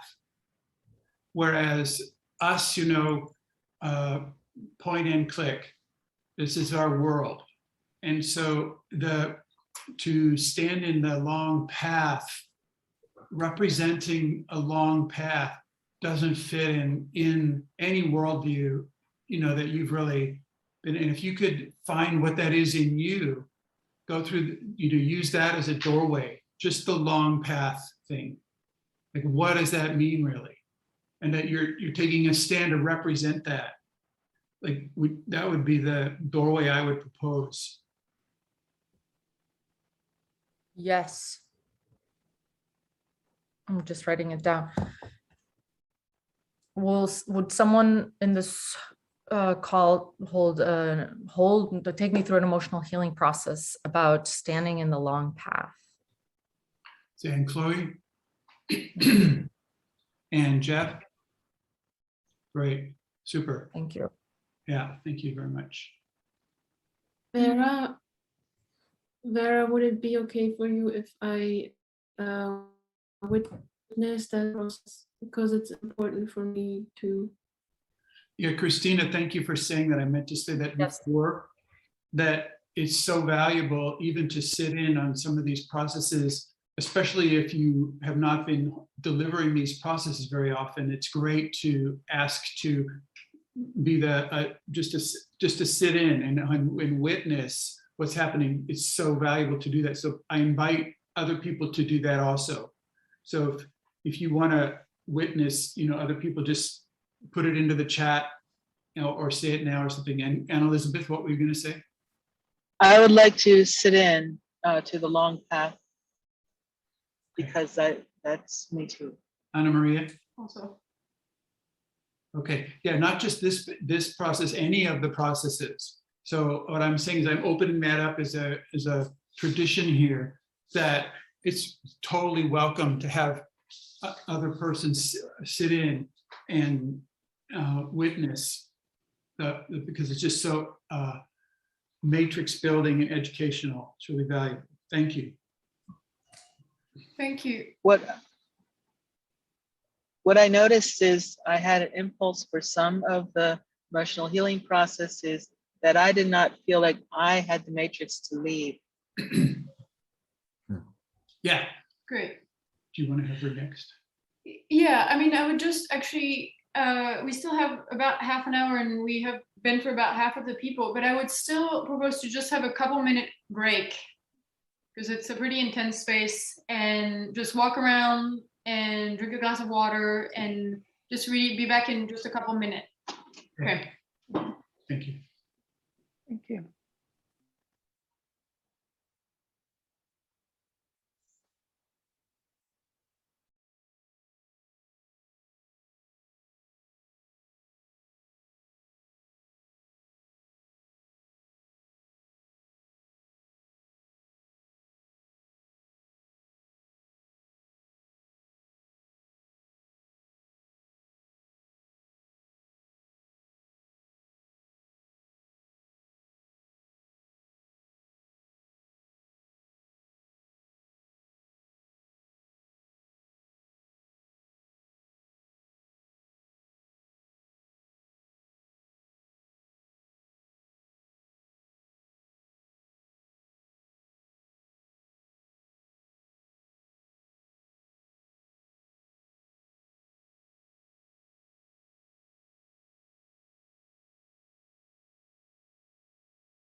There was this pirate.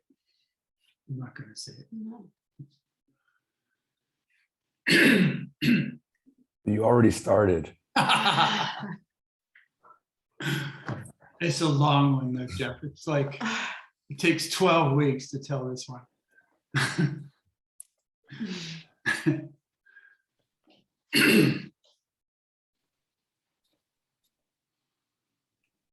Okay, welcome back. We'll start again if you're hiding behind a turned off video. The mute button.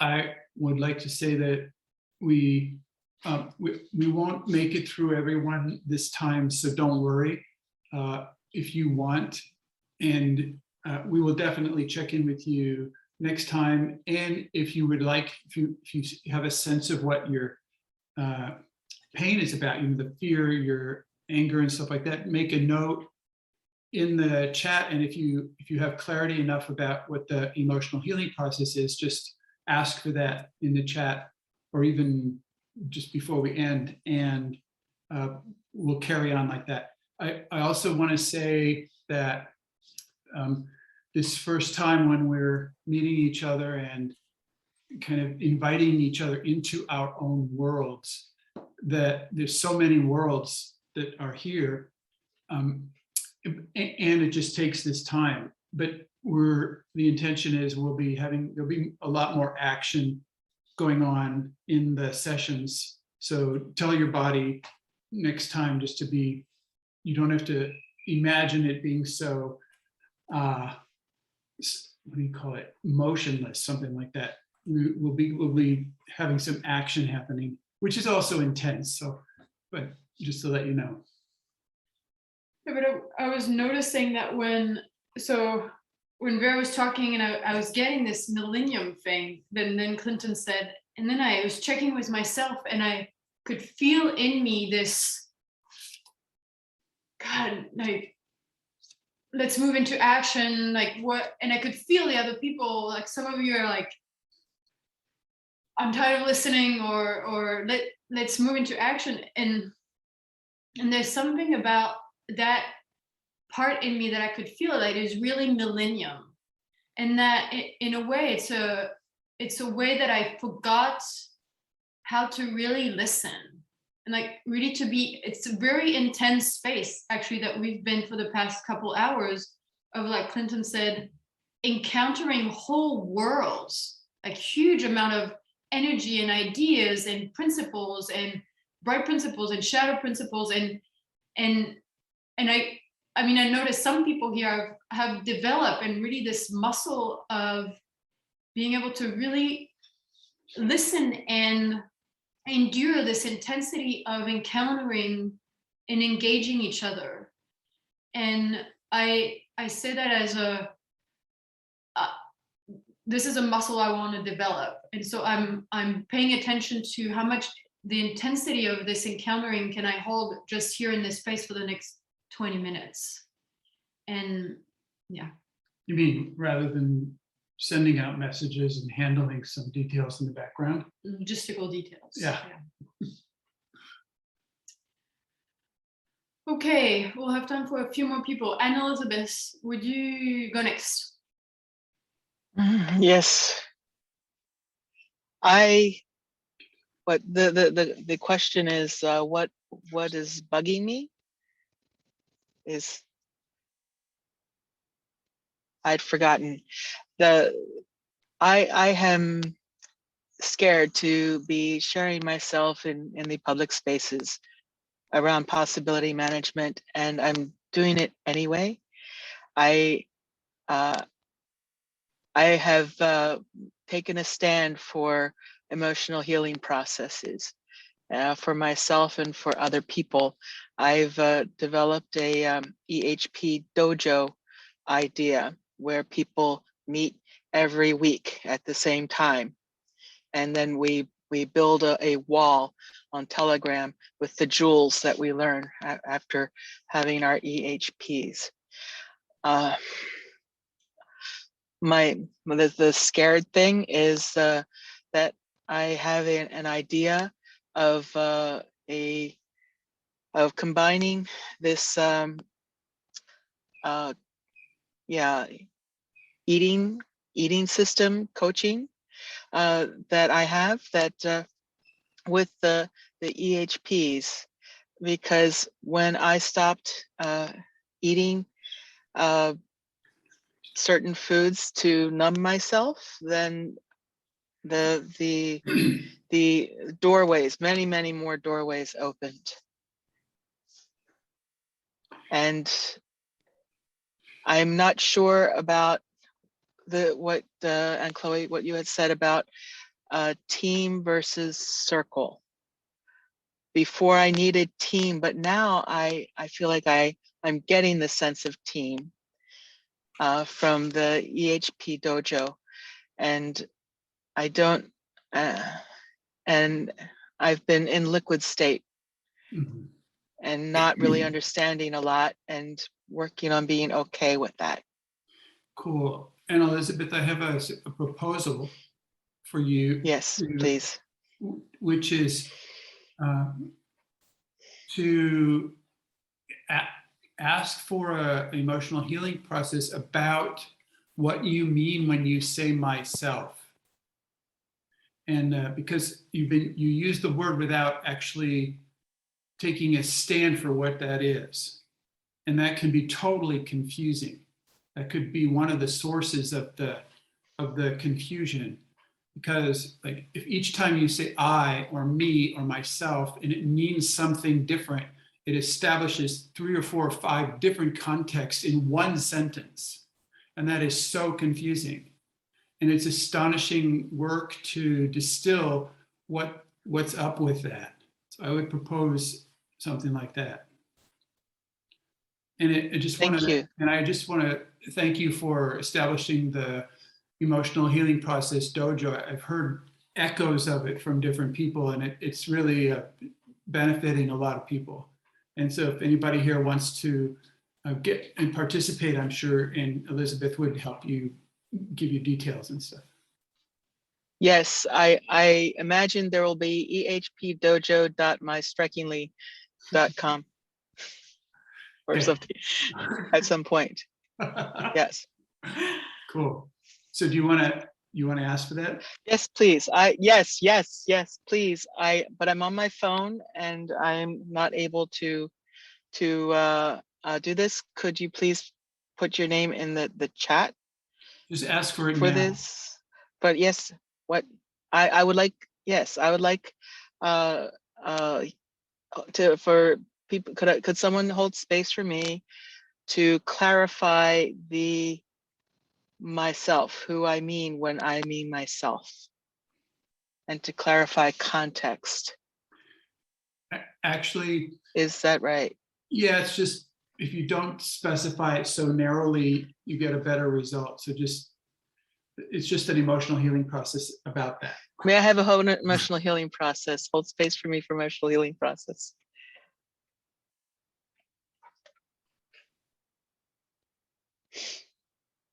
Did anybody? I don't see.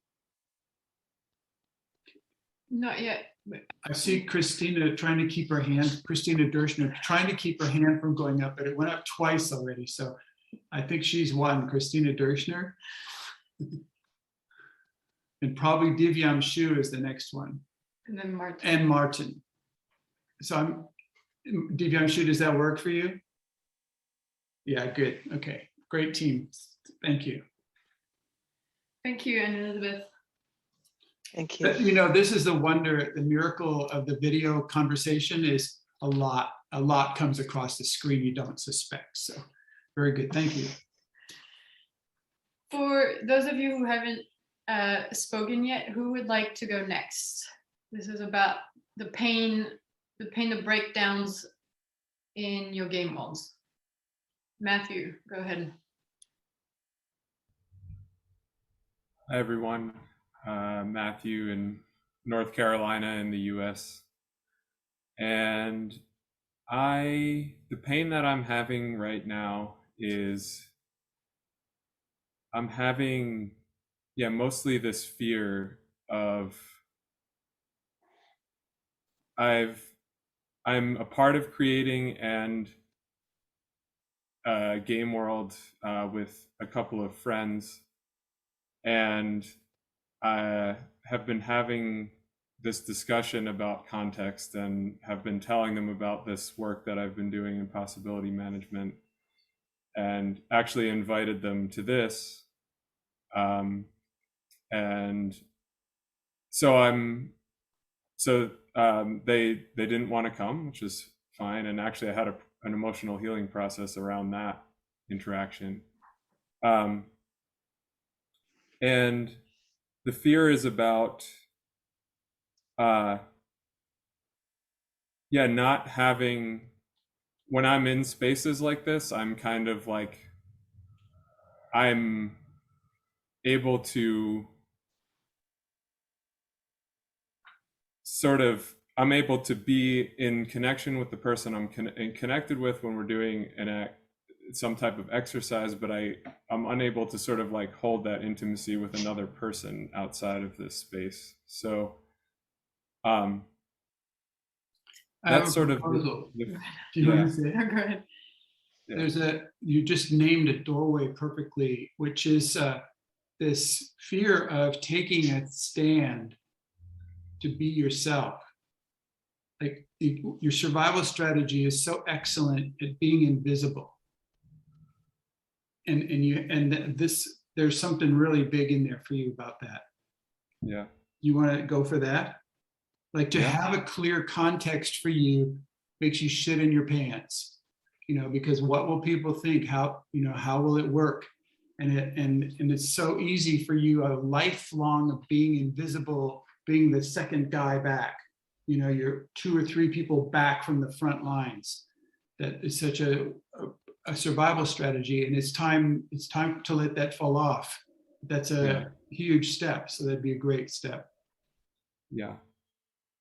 Will someone or some people hold space for me for an emotional healing process? We have Devin here. I would love to be on the space. Martin as a witness. Great. Thank you. Thank you. I mean, this is, for me, what I heard is it's this distinction that is the space determines what's possible. And really how the space is shaped is the context. And so, that could be an experiment for the next week, is to, when you step into other game worlds that you're not holding space for, and for example, like Matthew, maybe play chameleon, like fit into that game world, then what is possible for you changes and actually probably reduces in most of the modern culture game world. So that would be something to notice about this thing. What is possible here, and why? Who is holding the context that this is possible, but this is not possible? And why would I?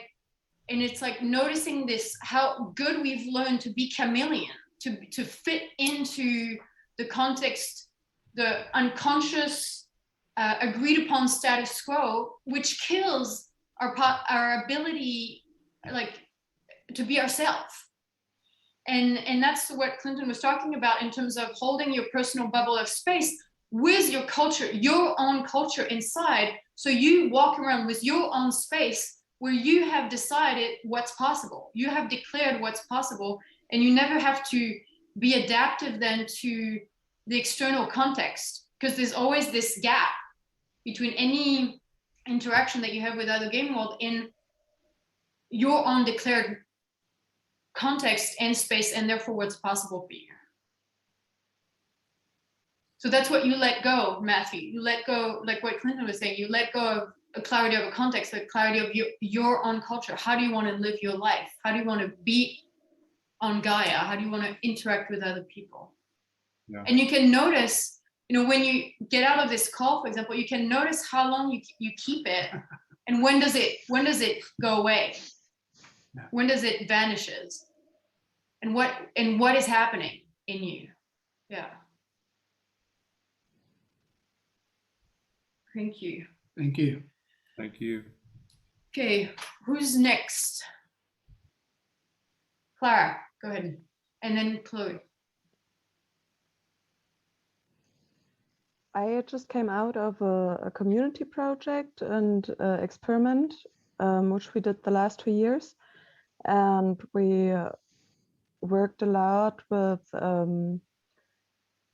to get into a culture where we act out of love with each other and not out of gremlin stuff and shadow stuff. And we talked a lot, and my pain is that we put so much work into this and so much love into this, and what came out was often not really being connected, but going into self-hate. And I guess the pain, it's a mixture of being sad and being angry about it, and also having the question, wow, fuck, how is this working? So we put in so much love, so much energy, and still we act out of act shitty with each other. Yeah. I just want to, this thing about making the product community. Did you, at the beginning, we talked about this, and it sounds like that's what you were aiming for.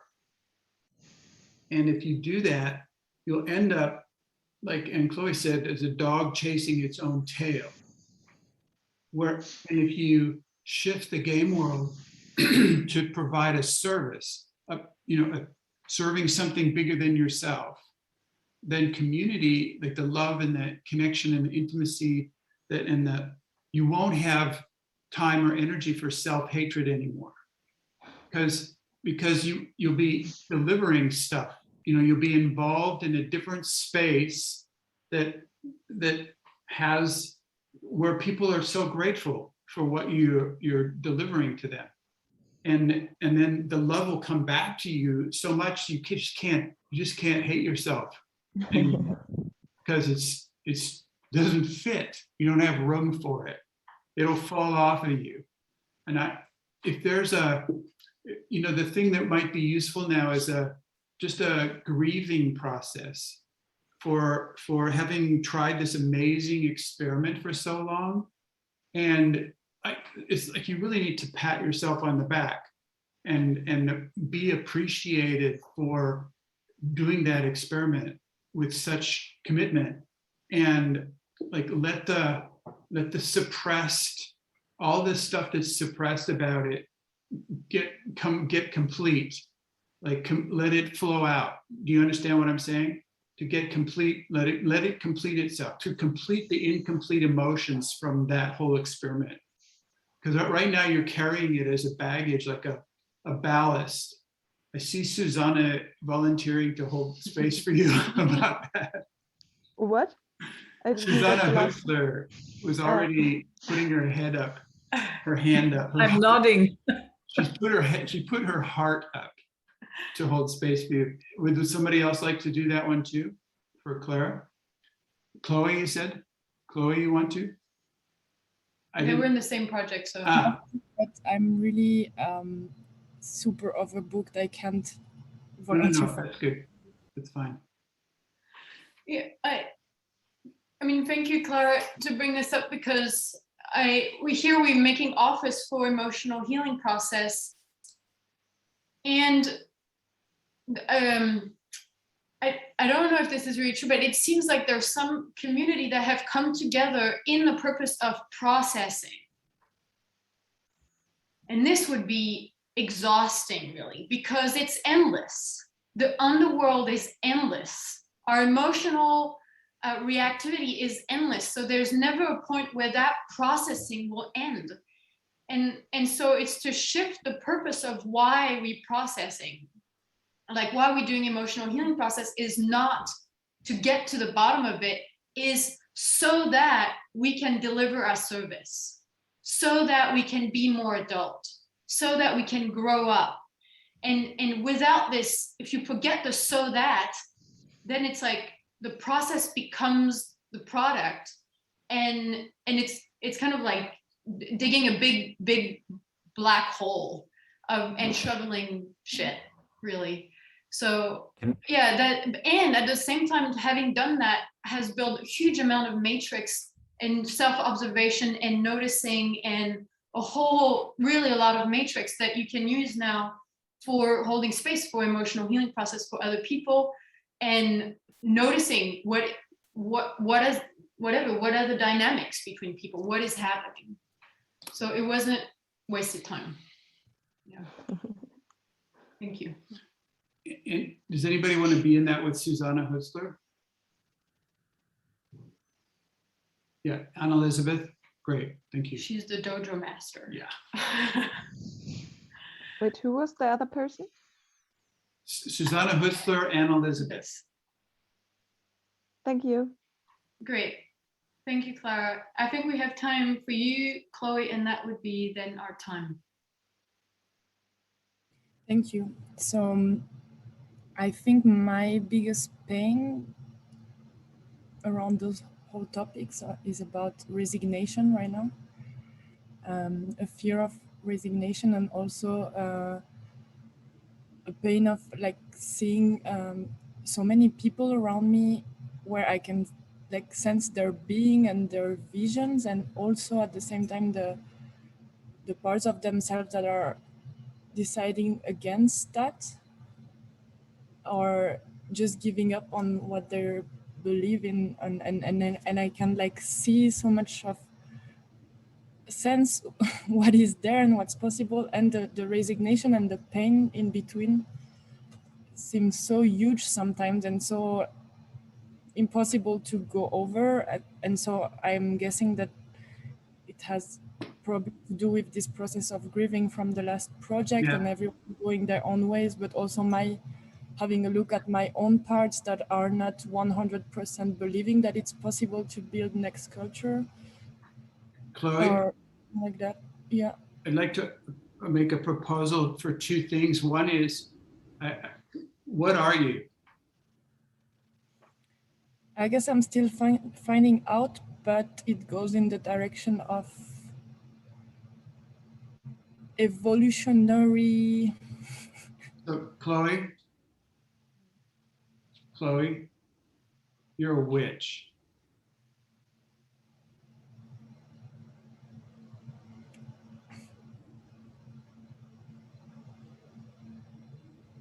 And until you stand in that, you will not integrate what you see and what you feel in a usable way.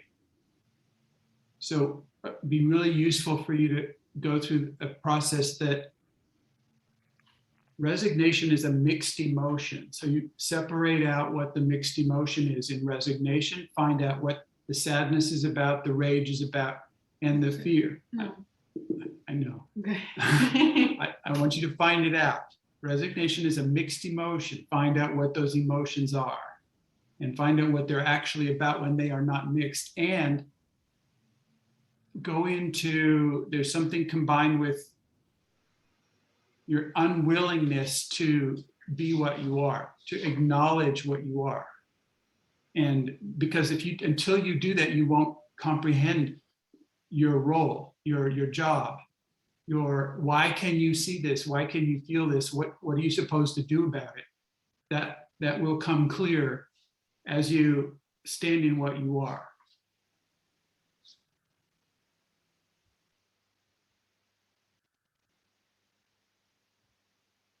Can you say what you're feeling right now?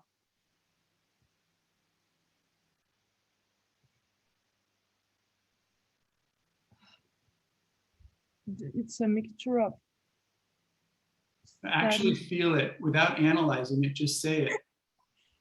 It's like a joy of feeling seen and in a place where I don't allow myself to see myself, and to be seen there is bringing joy, and there is also a sadness and something more emotional. Yeah, you're still analyzing it instead of just feeling it. So the safe place here, you've got a team with you here. Do you want to ask for navigators? Is anybody willing to help me navigate an emotional process around stepping into who I am?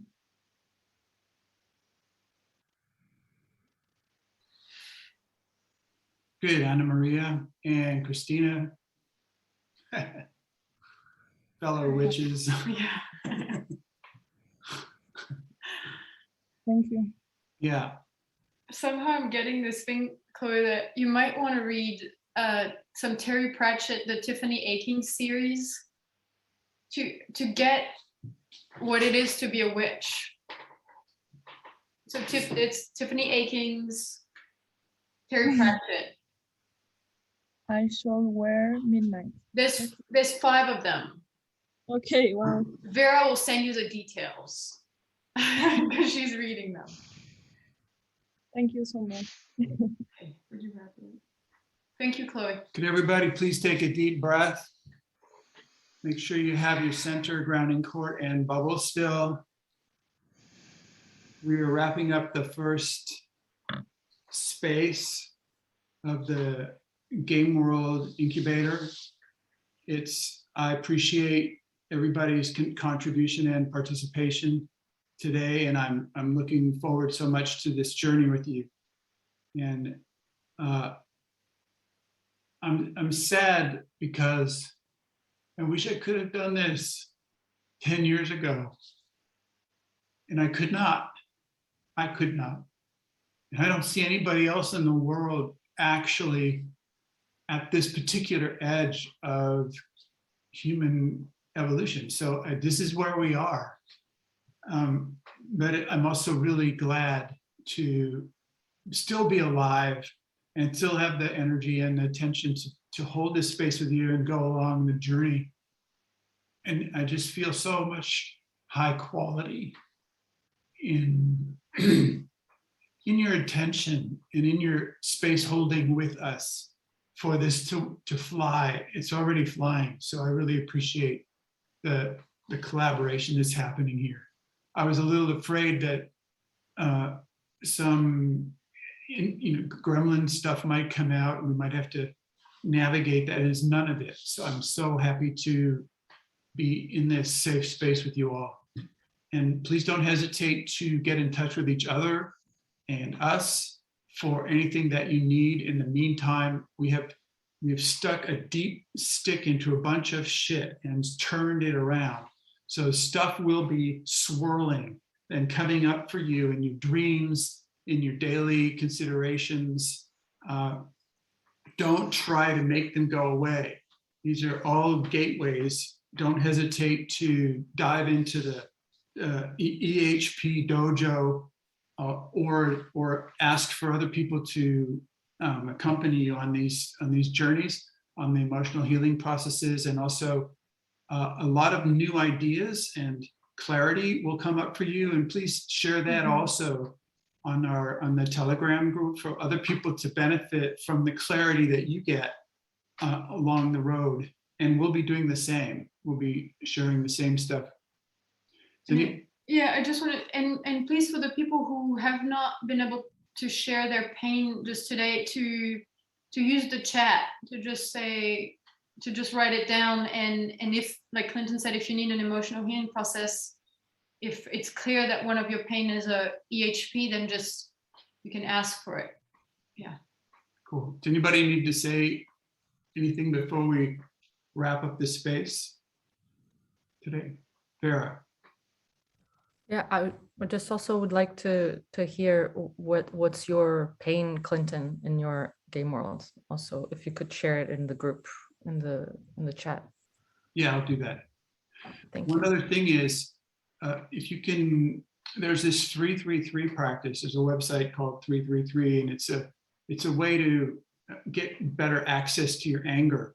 And it's so useful to have the anger in your hands, like in your grip, as flowing through you on a daily basis. So if you have not done for a long time or at all the 333 work, it's straightforward. The explanations on the 333 website, but it just blows the dust out of your internal tubes for this creation quality of anger to show up in your life. And you need it. You just need it as a game world builder.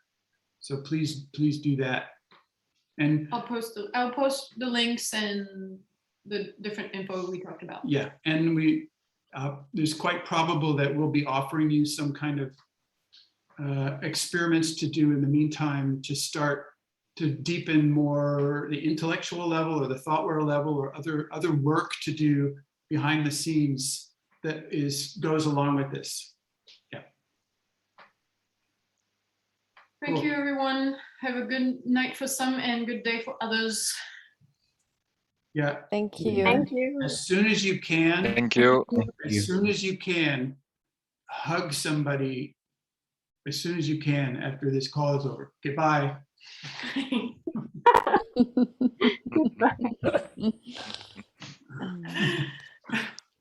Bye.